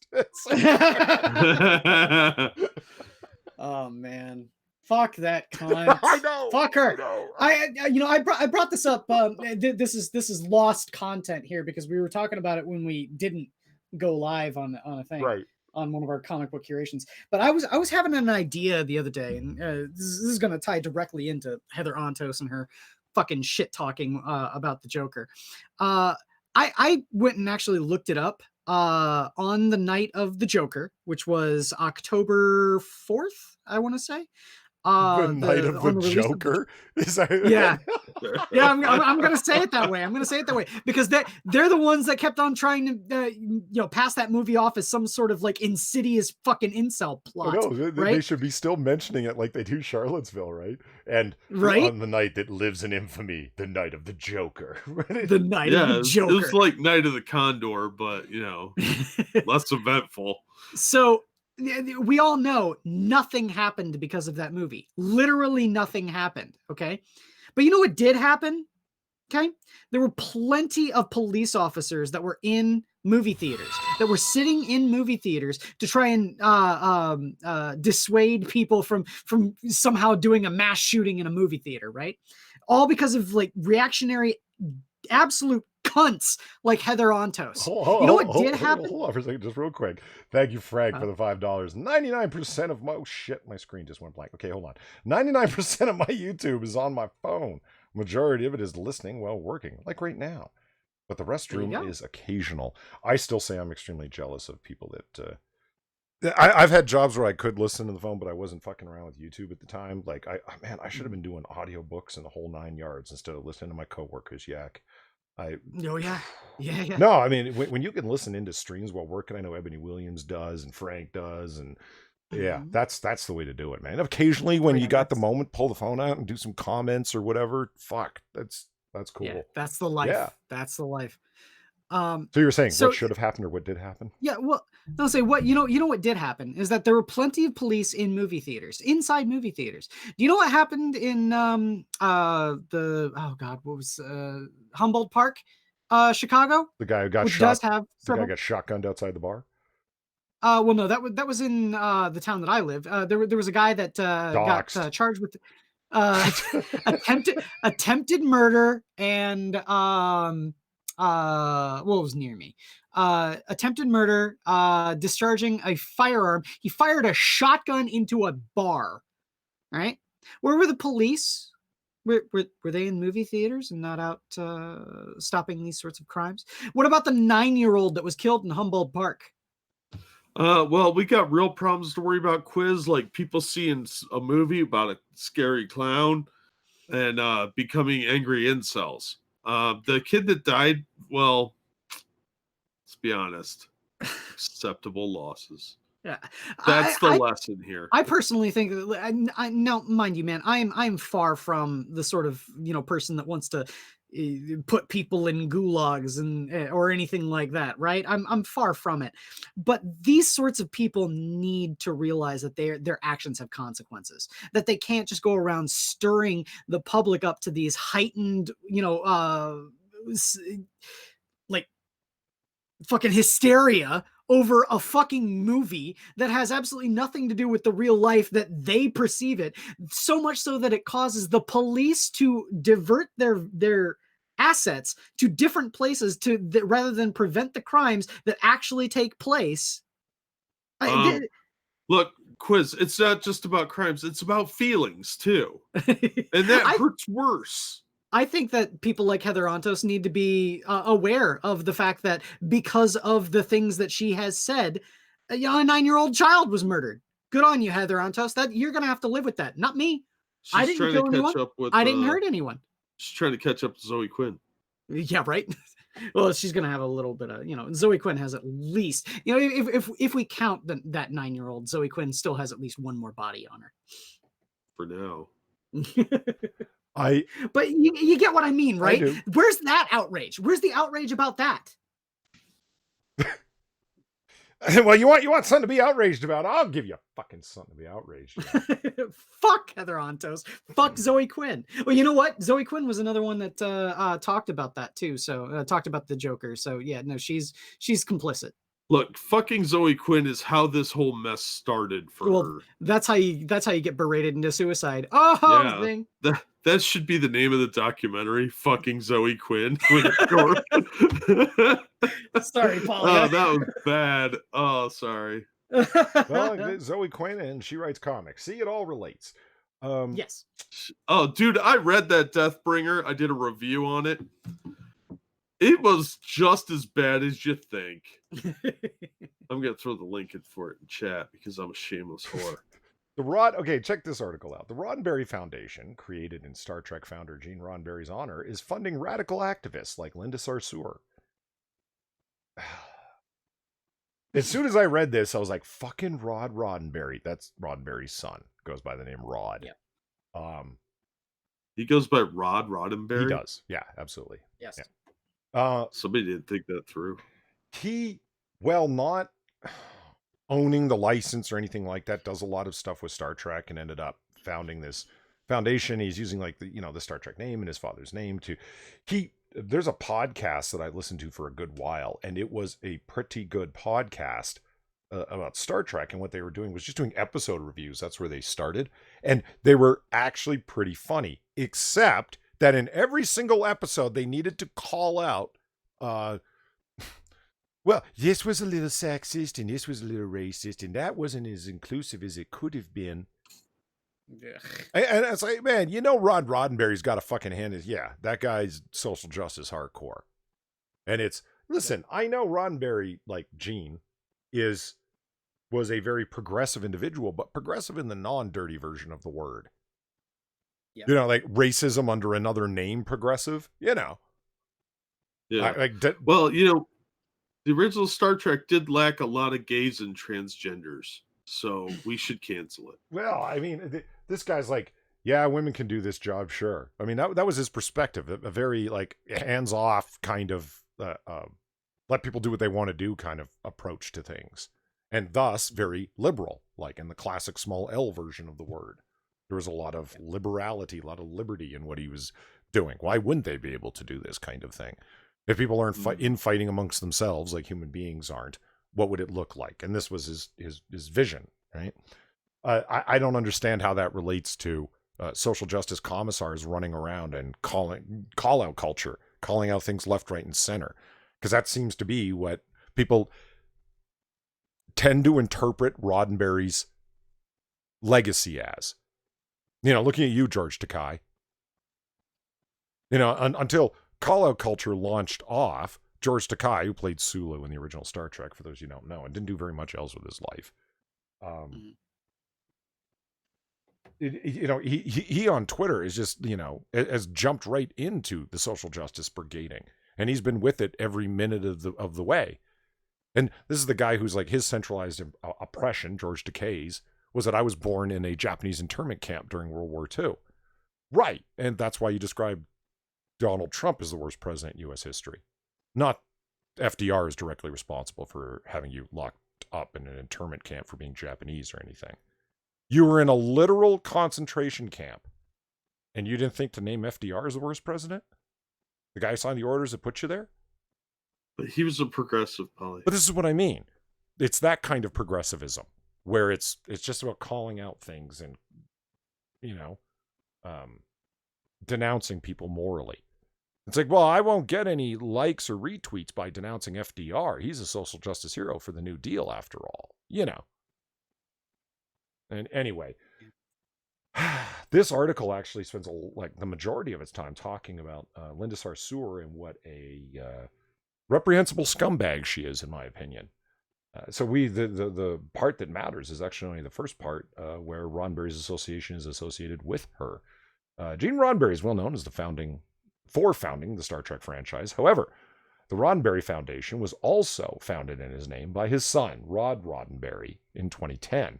The foundation claims, quote, to build on his late father's legacy and philosophy of inclusion, diversity, and respect for life, and to drive social change and meaningfully improve the lives of people around the world. The Roddenberry Foundation funds the Roddenberry Fellowship, which is a, quote, 12-month program that offers fellows $50,000 to take an existing initiative to the next level and amplify its impact, or to launch a new initiative. The Roddenberry Foundation recently announced their 2020 fellows, and includes political activist and former Women's March co-chair and Bernie Sanders surrogate, Linda Sarsour. You gave her a $50,000 fellowship? For what? That's mind-blowing. Like, Rod Roddenberry, you gave Linda Sarsour Like the rest of it is just like Linda Sarsour's connection for Nation of Islam, anti-Semitism, all the bullshit that she's been involved in. How mind fucking blowing. Like they just go on to make the case of what a scumbag Linda Sarsour is, operating with her Islamophobia shields up to full. Can't criticize her, otherwise you're an Islamophobe, right? Right. I don't know why he's even involved in this. It's it's all based upon Star Trek's progressivism and his late father's name. I don't know. I find it sad. How do we disrupt the shields of Islamophobia? Stop caring about being called an Islamophobe. Because it's only effective if somebody calls you an Islamophobe, and you're like, no, I'm totally not. Okay, we've complained about a lot of things. Let's talk about something reasonably fun and throw around some judgments of our opinions on art, shall we? Real quick, I looked something up. Somebody in the chat was talking about Terry Farrell, the chick from Deep Space Nine, Yeah. the hot one. Well, she's all right. Apparently, okay. And What happened? Jack?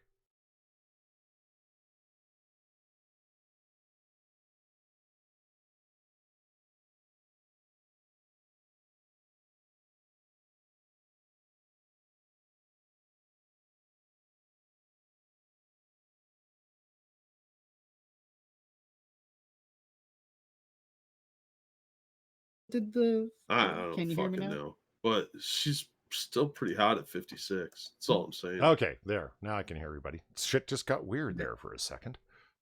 Oh no. That was odd. But I was gonna say, how progressive is it that then the guy who wrote a a science fiction world where everyone is tolerant of everyone's beliefs, at least in terms of a unified Earth, that his son is protecting the religion that's not even capable of tolerating sex within its own religion. I guess that's one way to look at it.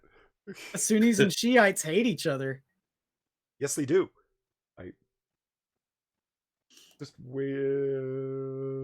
I'm wondering back. Okay, there. I was waiting for someone to type in something, and Jacob Jet said back. Okay, good. Okay, what? Well, the stream went down. People were like, Oh. "R.I.P. Jack." Oh my God, Polly's down, and all this stuff. And I'm waiting for. Oh man, Polly's that's down. We could hear each other, Oh, no, but I'm man like wondering down, if the man stream down. itself went down. But it's back. It's back. Okay. I do have Man to down. really quick agree with somebody who rarely agrees with me on stuff. Unexpected item in the bagging area. Esri Dax is sexiest Dax? Yes, she is. Thank you. Who? Wait, what? She was Dax in the last season. Esri Dax. Oh. Jadzia. She was cute, but Terry Farrell was way hotter. I'm not saying I'm not saying Terry Farrell's ugly, but I just hear people carry on about how hot she is. I'm like, Esri was more cute than Terry Farrell was hot. That's what I'm saying. And Dax is the parasite that Yes gets implanted into people. Yeah. Okay. The Jadzia was Terry Farrell's, and Esri was what's the actor's name? I want to say Dabney Coleman, but that's not right. I don't even know who that is. Dabney Coleman's an old man.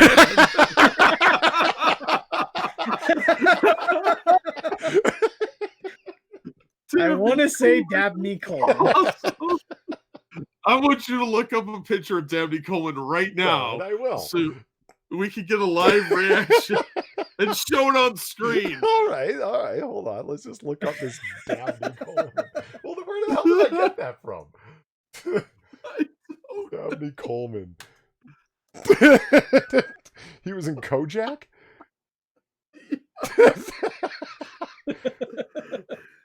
He was also in War Games. Oh, this guy. Yeah, I know this guy. Yeah, sure.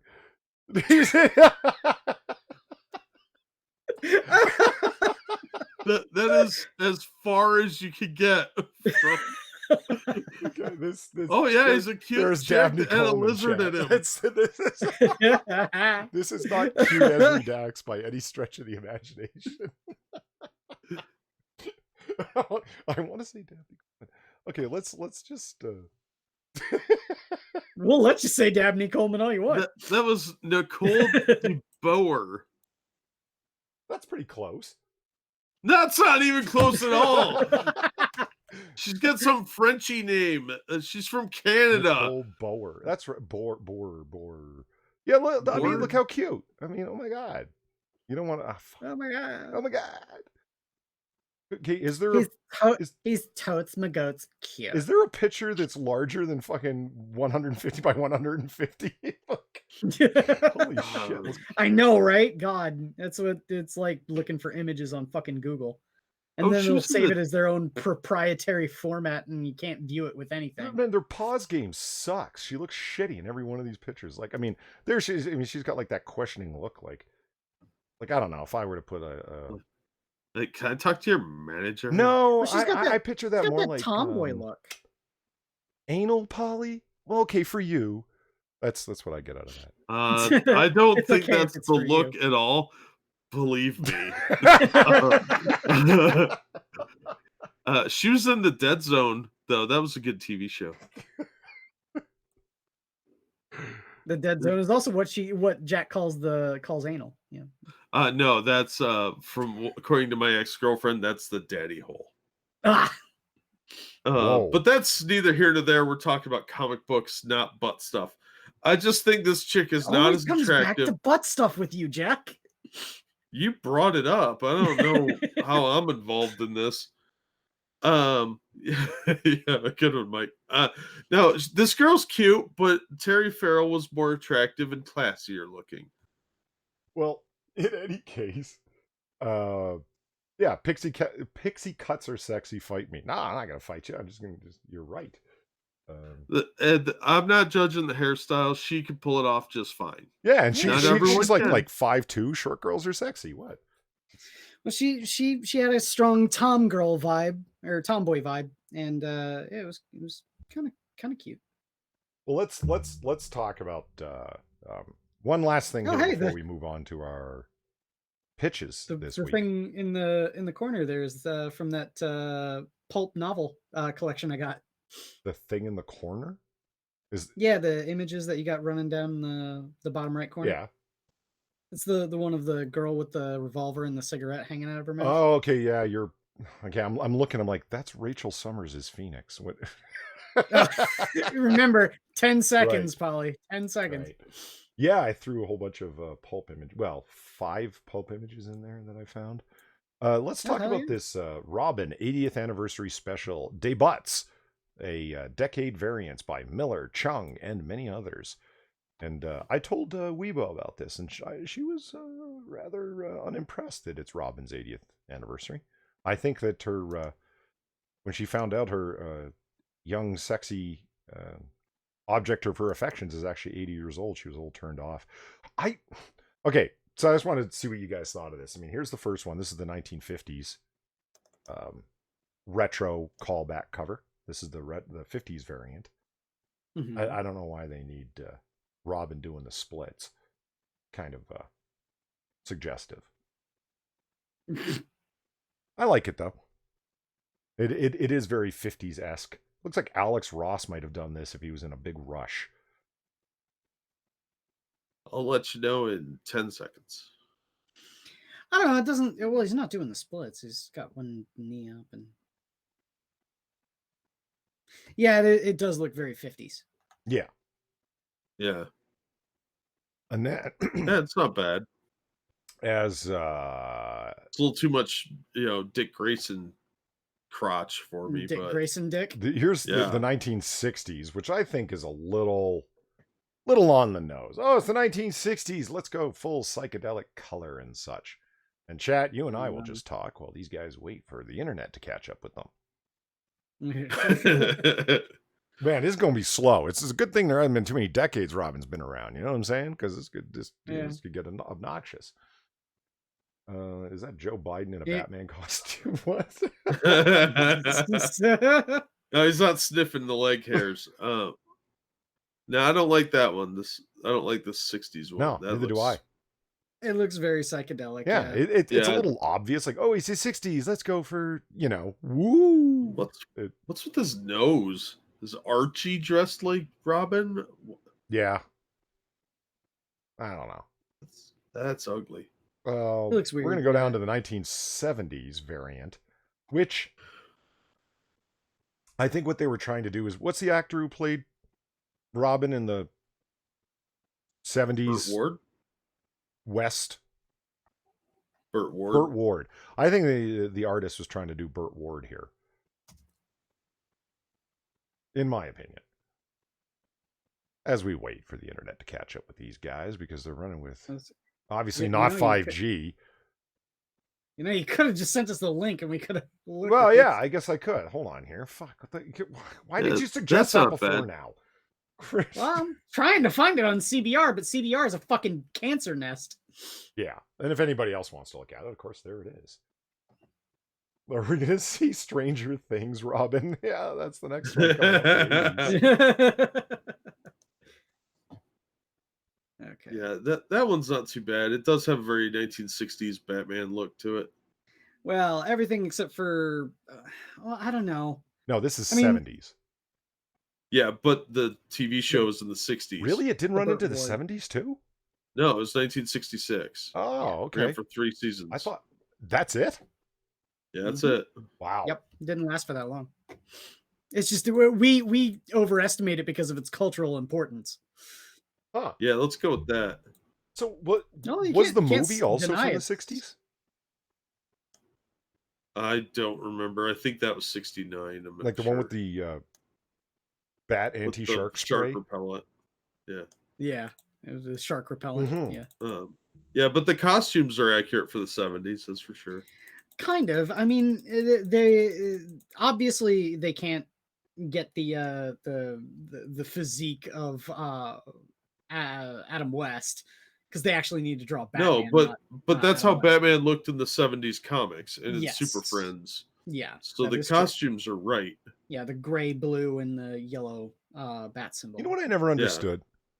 Why does Robin in his classic outfit have chainmail or fish scale draws? You don't want to take a bullet to the groin. Well, that's true. Okay, so then why Yeah. does Batman want to take a bullet to the groin then? Because he doesn't have that. Well, he's got some Kevlar or some shit. Well, He's like, I ain't prancing around in that Kevlar stuff. wasn't made in the 60s. Polly, He's you Batman. missed a golden opportunity to answer your own question with a Frank Miller quote. Which is? Because the bat symbol is a bullseye. Oh, No one's going to be shooting him in the crotch. well, yeah. Hey, what's up, Gutenberg? Hey, Goot. The 1980s variant cover by none other than Frank Miller. And so, It looks weird. well, it's, Frank The Miller 80s started one? drawing Sin City and never stopped. Yeah. It's Yeah, and that's a really weird looking Carrie Kelly. it is, but at least it's a Carrie Yeah. Kelly. Best Robin ever. She looks Wrong. like she's got the downs. And that's what he should have done with whatever bottle he was holding at the time. Yes. Put it the downs. Can we appreciate that he put her in front of the lightning bolt? This is a nice 80s callback. It looks a little lazy, honestly. Yeah. No, it's Frank Miller's minimalist Sorry. style, and I'm not going to listen to this anymore. No, it looks Nope. lazy. It looks like they took the upper corner of the lightning bolt from the Dark Knight Returns, cropped it, and just glued this image on. I'd be willing to bet this is extra art they had laying around. Oh, Assassin the And Grey she says got that Kevlar was developed in the 1960s. Maybe by DuPont or whoever the hell, but they weren't using it for bullet-resistant fabric then, were they? I thought they were still using parachute silk. Remember, Kevlar is also used for things like heat resistance. You know Right. who would be a smart enough person to adapt it? Fucking Batman! So what you're saying is that Wayne Corp was actually behind the development of Kevlar. It's a fictional universe. Who fucking cares? Next image. I already Let's say am Ca- on to the next image. What are you guys still talking about Man, that for? Jesus. Man, Carrie Kelly's jaw is strong there too. Oh my No, god. we're on to the That's- 80s that's a Batman Downsy now. dude dressed 80s, like gentlemen. Robin. Or 90s rather. 90s. 90s. It's okay. It's a lot of line work, which I don't mind. But yeah, it's an okay image. Batman just looks kind of weird though. Because Well, he's like, I'm falling very rigidly. I was saying, what's he hanging from? I mean, I can understand if he's hanging from something like a bat, but is that supposed to be Damien? No, that's Tim Drake. Okay. 90s. Yeah, good point. Hey, Mike Parlett, you try not vulcanizing your tires and see how far of a drive you get. Let's see. The 2000s variant. It's okay. See, I mean, it's well done. I just don't like Spoiler as Robin. No, neither do I. Yeah. But I think this would be a good time to revisit this thing. You see the way like the shading and the shadowing happens on her face. Let's just quickly revisit. Like, look at the shading and the shadowing there. Like, I just pulled back up the. I don't know what hold you're on, looking at. I was just about to say. I just pulled the thumbnail back up, and it's like, Catwoman. Oh, look how well done it is. I mean, that is just masterful. That's yeah, but this then this Derek Chu's going for more like the art germ approach. Art germ. Yeah, the artist art germ. Okay. Yeah. Really? No. Stanley. Okay. Yeah, it's a specific style this guy does. Okay. Yeah. And it looks like he's trying to copy that. It's he's definitely using the technique of cell shading. Yeah. The sort of it's used a lot in animation, where you essentially make shadows, lights, and darks out of very rigidly defined shapes, so that you can shift them to make shadow easily malleable when you're animating. And it doesn't look bad. All In right, my have a opinion, good this night, is Dr. probably No. this is probably one of the best rendered images in the whole lineup. One thing that I did notice about this particular picture, I mean, if you look, there's Batman blurry in the back. That they did do something that became really popular in the 2000s, and it's exemplified here. Things that are closer or further away from the thing that's in focus become unfocused deliberately, which wasn't really done before. So that's a nice, No, they're playing with the new computer tech to make it look more like a photograph. Yeah. Thank you very much for the $5, Gutenberg. What you guys think about the John Berthnall Punisher? I thought it was amazing. I haven't read it. I was actually a little disappointed. Yeah. I thought he took a bit of a beating like a bitch. Like he was getting his ass kicked all the time. Punisher's badass. Yeah. They did a better job in season 2, I guess, but okay. I wanted him to kill more people and have a lot less plot lines. Like, just get to the action. He should be just gunning down mobsters all the time. Should be just gory, bloody violence. But otherwise, it was okay. I feel like I should be revisiting some of the comic book TV shows. I ain't watching Supergirl. I don't care if you pay me to. Well, no, if you pay me, I will. The first season was okay. No, man, it was teen romantic love triangle trash. It was young adult. No, it wasn't. It was not. Yeah, it was. The first season? Yeah, the first season, Supergirl wasn't aimed at young adults. It wasn't aimed at 13-year-olds. No. Oh, man, that show was aimed at fucking 8-year-olds. Yummy nummies? Who fucking talks like What's that? What's a yummy nummy? What is this? She went on a date with Jimmy Olsen. Yeah. And he bought her an ice cream cone, and she's like, yummy nummies, and started eating it. Yeah. And that's about the time he figured out that he was on a date with an 8-year-old. Yeah, well, that's the reason why they kind of didn't become a thing, but... Well... Or you could go with Jack's approach and say it was because he was black, whatever. Oh, yeah, that's right. Yeah, it was diverse Black casting. Jimmy Olsen. Man, yeah, I don't know. That show sucks. The first season was okay. It didn't devolve into fucking feminist garbage like the second season did. That's when I really stopped. I watched, I think, maybe 1 or 2 episodes of the third season, and then I jumped ship. And I was a diehard for those shows. I used to watch them all the time. I still say that Arrow was the best show that they put out. It probably was. I couldn't get into them. They were too much teen drama and social justice, and that's 2 things that irritate me.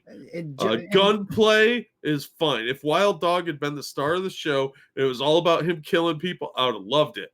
Well, I think we're sensing a theme here. Yeah, well, that's the thing. Wild Dog was really, really fucking cool. Arrow didn't really have all that much social justice in it. It was fucking Supergirl and the Flash that did, and that was the really disappointing one too, because everyone really liked the Flash, and the one that I hear most positively about is, well, okay, Punisher season 1 and Daredevil, the early seasons. I like Daredevil. I thought it had enough violence and action for me. But And Yellow, yeah, go ahead. What? What? I was going to say, Yellow Devil says that she looks like my future daughter. I'm not sure what to make of that. I mean, my daughter's like a kick-ass crime fighter. Yeah, I'm cool with that. That works. Yeah. I mean, Gutenberg apparently only gives it a 5.5. And yes, BG is quite correct. Inquisitor's favorite movie series is, in fact, Twilight. Hey, man, you're the one that said you watched it. I didn't watch it. I watched it twice, but I was made to by a girlfriend. What's your excuse for loving it? Yeah, sure. Well, you didn't have to. You had to watch it with her to use that as an excuse, Paul. I did. Yeah, no, sure. Both I times. That. Here's the 2010s variant cover. It's got all the Robins, but it's not got the good Robin. Which what? Which Thank one? you, Evolved Potato. We're all there. Here, watch the first and second season of Young Justice. Skip the third. It was an SJW crap fest. Have you guys seen Young Justice? Yes, I didn't see the third one though. No, I don't think so. So is Evolved Potato right, or the first and second quality? Oh, they're fantastic. Really? Great animation. DC animation. Well, I just recently totally legitimately purchased a copy of the copies rather of Justice League and Justice League Unlimited, and I just started going through them, and I'm digging them in a big way. They're really cool. I mean, they're done in that Bruce Timm style. Thank you. Yeah. I'm having a lot of fun, but Young Justice, no, that's I haven't even seen it at all. You should. The first 2 seasons are really, really good. And like I said, Brent Spiner Joker. Oh, Young Devil meant, or Yellow Devil meant she'll be a cosplayer with a bathtub water store. You mean she's gonna figure out how to monetize the stupidity of incels? Good for her. Yeah, right. And saying Jack, the one I said was Jason Todd, because Jason Todd was the best Robin because he's the Red Hood. He wasn't good at being a Robin. He caught crowbars with his face. Exactly, but that's the reason why he's a really good Red Hood. I like the 2010s cover. It's clever. Just put all of them together. And, yeah, that's probably the best one. Yeah, I like that there's bats everywhere. Nice addition. Yeah, and no Batman though. No, but I mean, it's Robin's 80th anniversary. Batman can't always be the front and center of everything, and you got Carrie Kelly there, so you can't go wrong.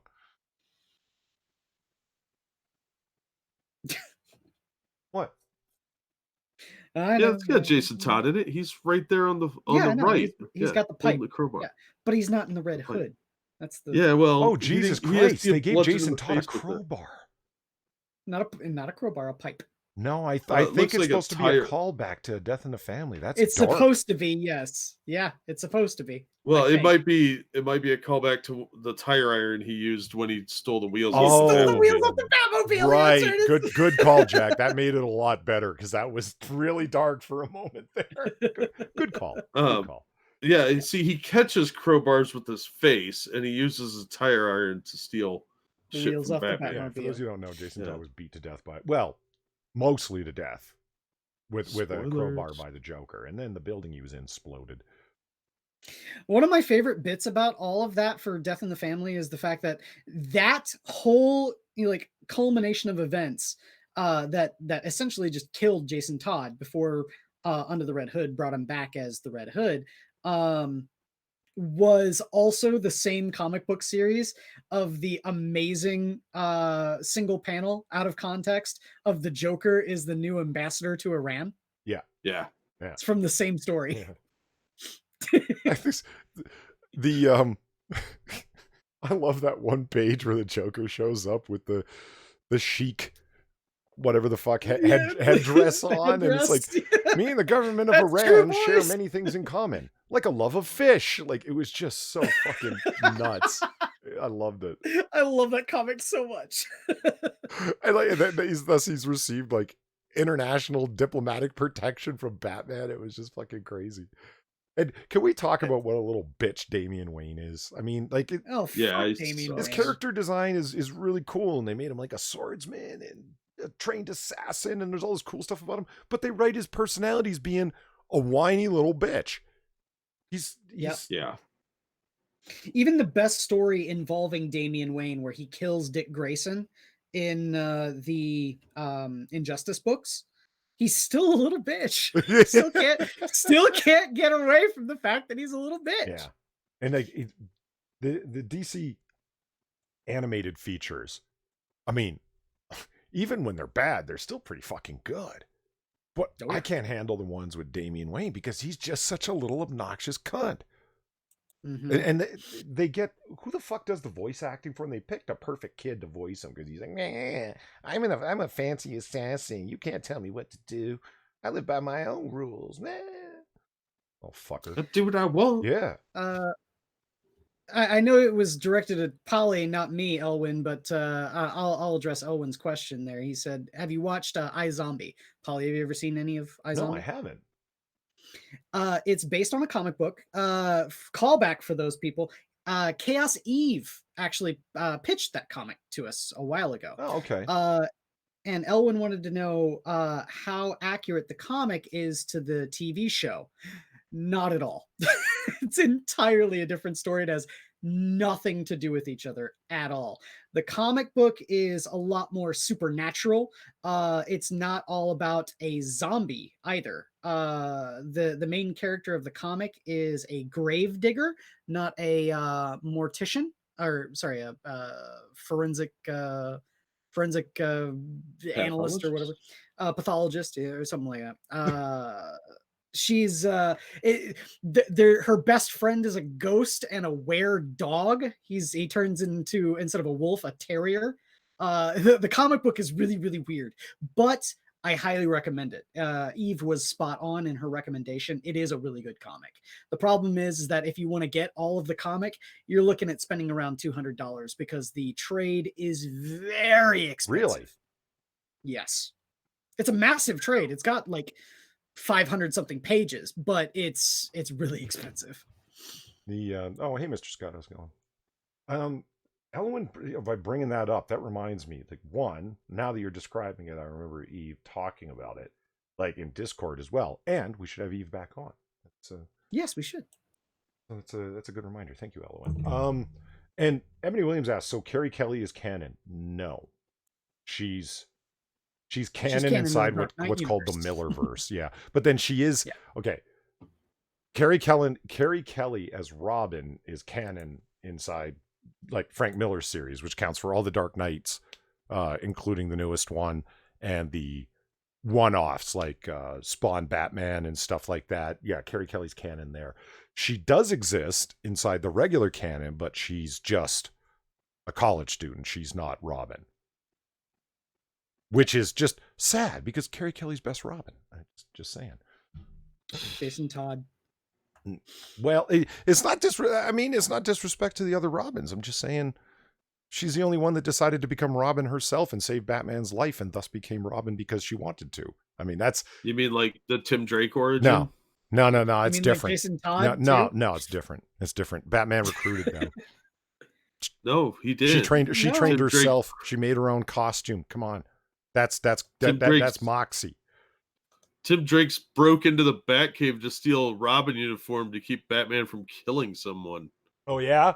Did he convince Batman to come out of retirement? Because Carrie Kelly did. He didn't need to. He kept him from being a psychopathic murderer. Oh, yeah? Jason Todd almost kills Batman. Did either one of those bastards save his life? Because Carrie Kelly did. Yeah, it's called A Lonely Place of Dying. Oh, yeah, that's right. It's a 5-part miniseries right. within the main Batman book. Does any of them have red hair? Because Carrie Kelly does. Oh, so it's a selling point that she's a soulless ginger.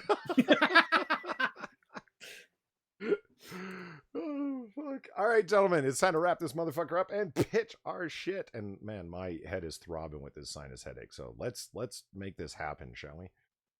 Yeah. I'm ready to pitch mine if you guys are Sure. ready. Go for Yeah. it. Okay. Yeah. I actually just read all 4 parts of this recently. Pitch it because it's fun and weird, man. Batman Year 100. It's good. It won Eisner Awards for Best Series and Best Artist when the Eisner Awards actually mattered still, because they don't anymore. Now they're a ridiculous fraud. The art style is strange. Offbeat, I guess would be a better way to put it. It is in a dystopian future of Gotham, as you might guess from the year Batman 100 title. I don't want to spoil too much. It is a classic sort of dystopian future. I don't want to spoil who Batman is or whatever, but you have the Gotham police, and they are a virtual authoritarian police state unto themselves with the stuff that they do. There's a lot of, in my opinion, inspiration that comes out of Dark Knight in terms of like the dystopianness of Gotham. They're battling it out with federal forces constantly. There's a lot of new tech in it. Interestingly, the Batmobile from the Christopher Nolan series was ripped off straight out of this. Everybody recognizes that, but the creator and artist don't own their material. DC does. It's clear that new Batmobile, all tech looking and tank looking, is taken right out of Batman Year 100. The storyline is the great-great-grandson of Commissioner Gordon is the police commissioner, and they're trying to hunt this new mysterious Batman and figure out who he is and what he's up to. It almost strikes me as kind of like there's some Paul Verhoeven-esque like dystopian futures. You remember from like RoboCop or Starship Troopers, kind of jokes about how authoritarian things are and how far they become, that how dark it is becomes the joke, what's laughable, but it's played completely straight. I love the shit out of it. It's a 4-part series. You can either buy them as separate issues. It's available on Comixology, and it's available as a collected edition. And unlike the one that you see here that are just scans, the colors are redone digitally, so it looks a hell of a lot sharper. Although I'm a fan of the old muted digital print here.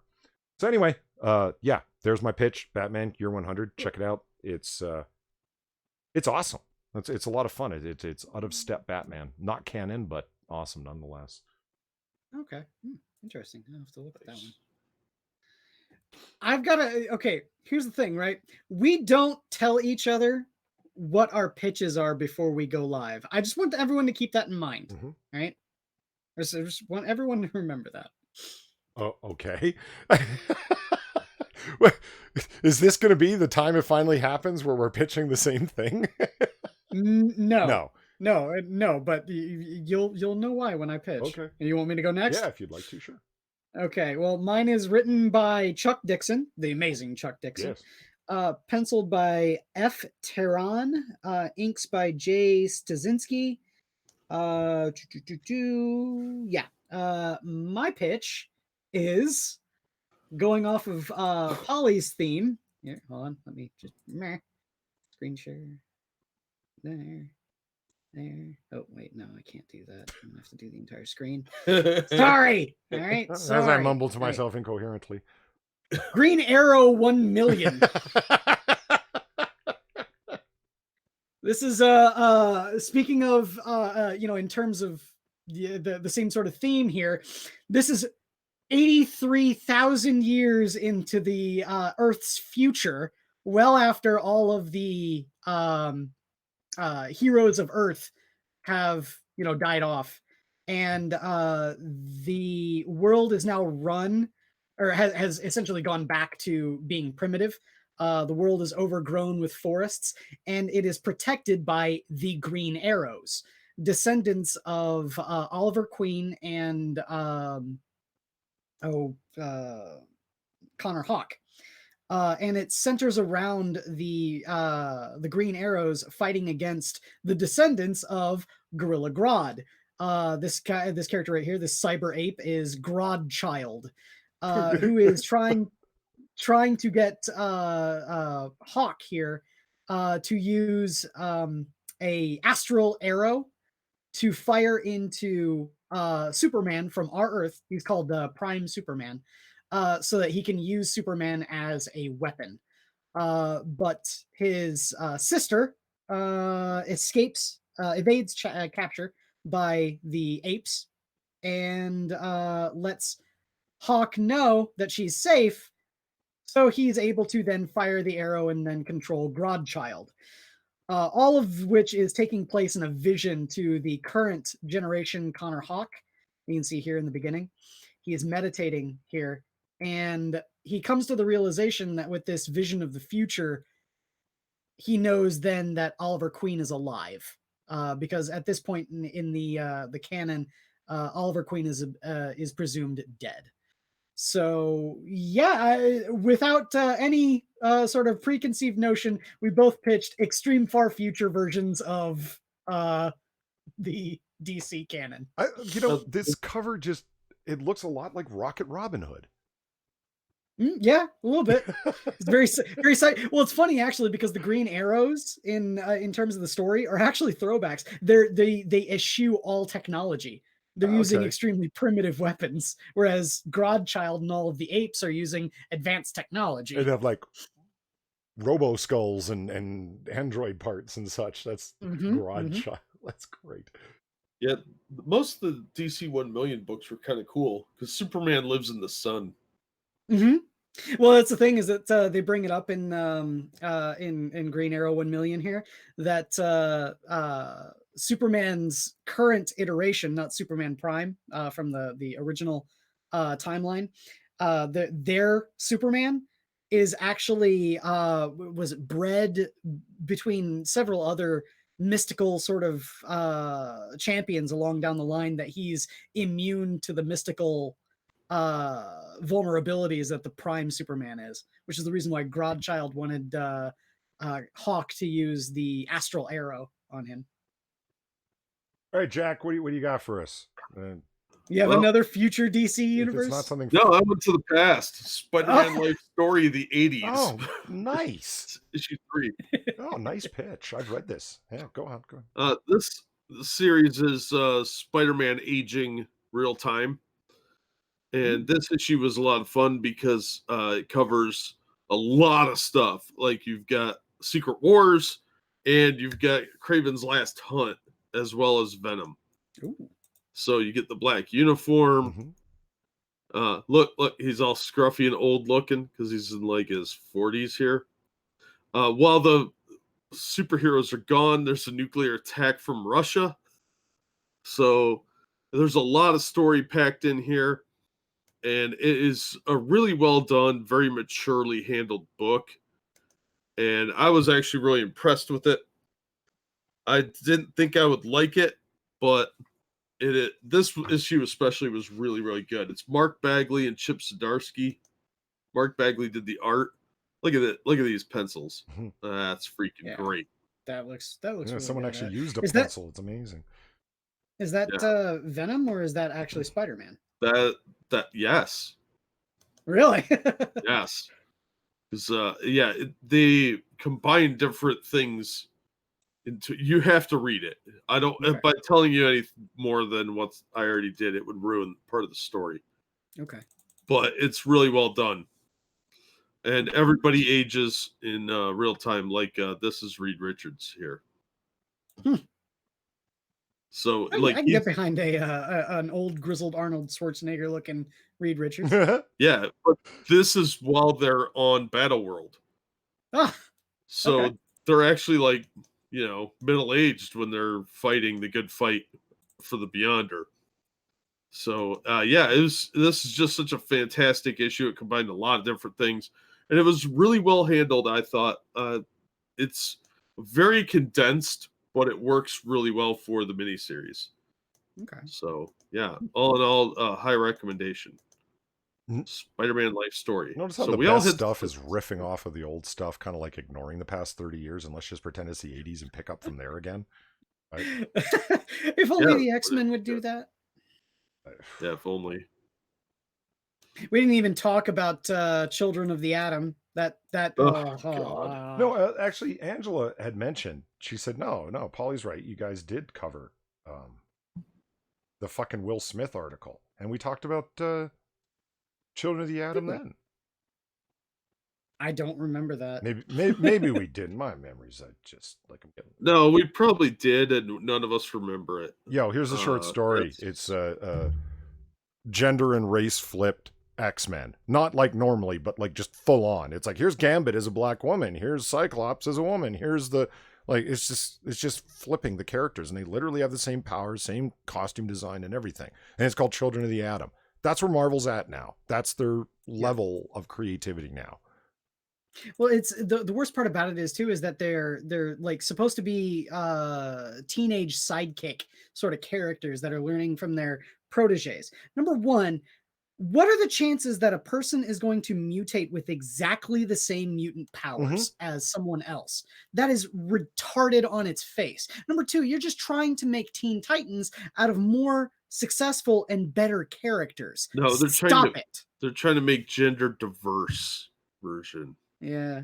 Which makes it better because now they're not those evil snow people. Yeah. Bastards. It's so stupid. Pisses me off. All right. I threw up a picture of the thumbnail again because I really dig that Catwoman. And the colors jive with the comic book curation font lettering. So it all works together. Yeah. It's very, very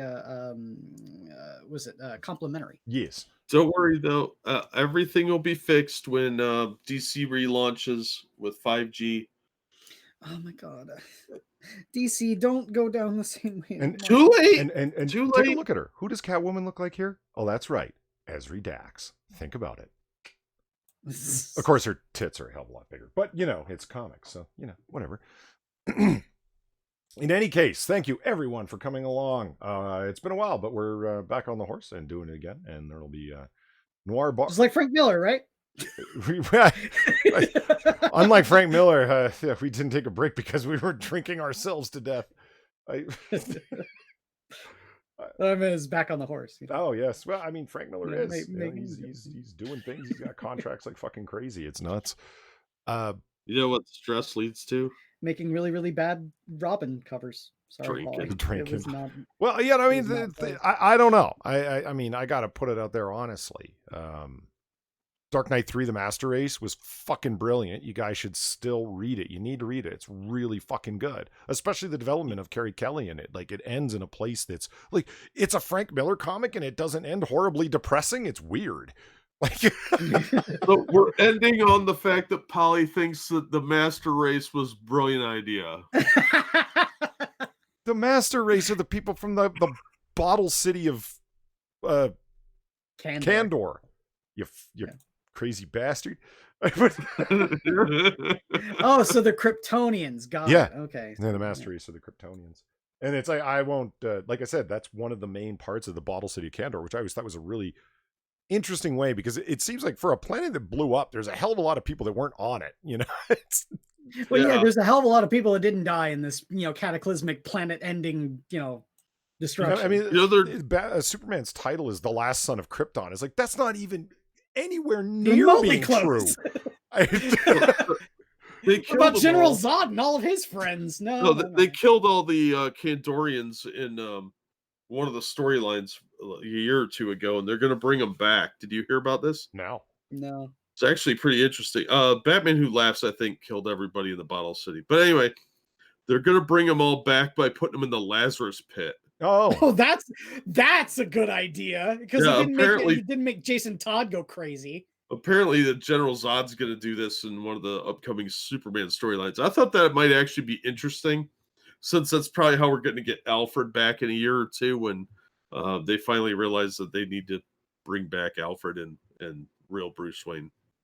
Yeah. See, I'm telling you, just I listen to you guys talk about the things you like and don't like. You gotta read Dark Knight 3, The Master Race. It's so good. But then the one-off, Dark Knight, The Golden Child, guys, it's pretty trash. See, I'm not sure if I want to do that, because I know that Dark Knight Returns 2 is really, really bad. Well, yeah, but I'm willing to. Like, the art- I'm willing to admit that. Like, do you understand what I'm saying? It's not like I know, but I don't. I'm a dishonest discussant with that. It's like, yeah, there's. No, I know. You know, it's like it's But- the art is really bad and strange, and we did a whole like we talked about it one episode, right? Like, look at how funny Yeah, we this did. is, right? The story is actually really good. The art is fucking ridiculous. So Yeah, it's terrible. Yeah.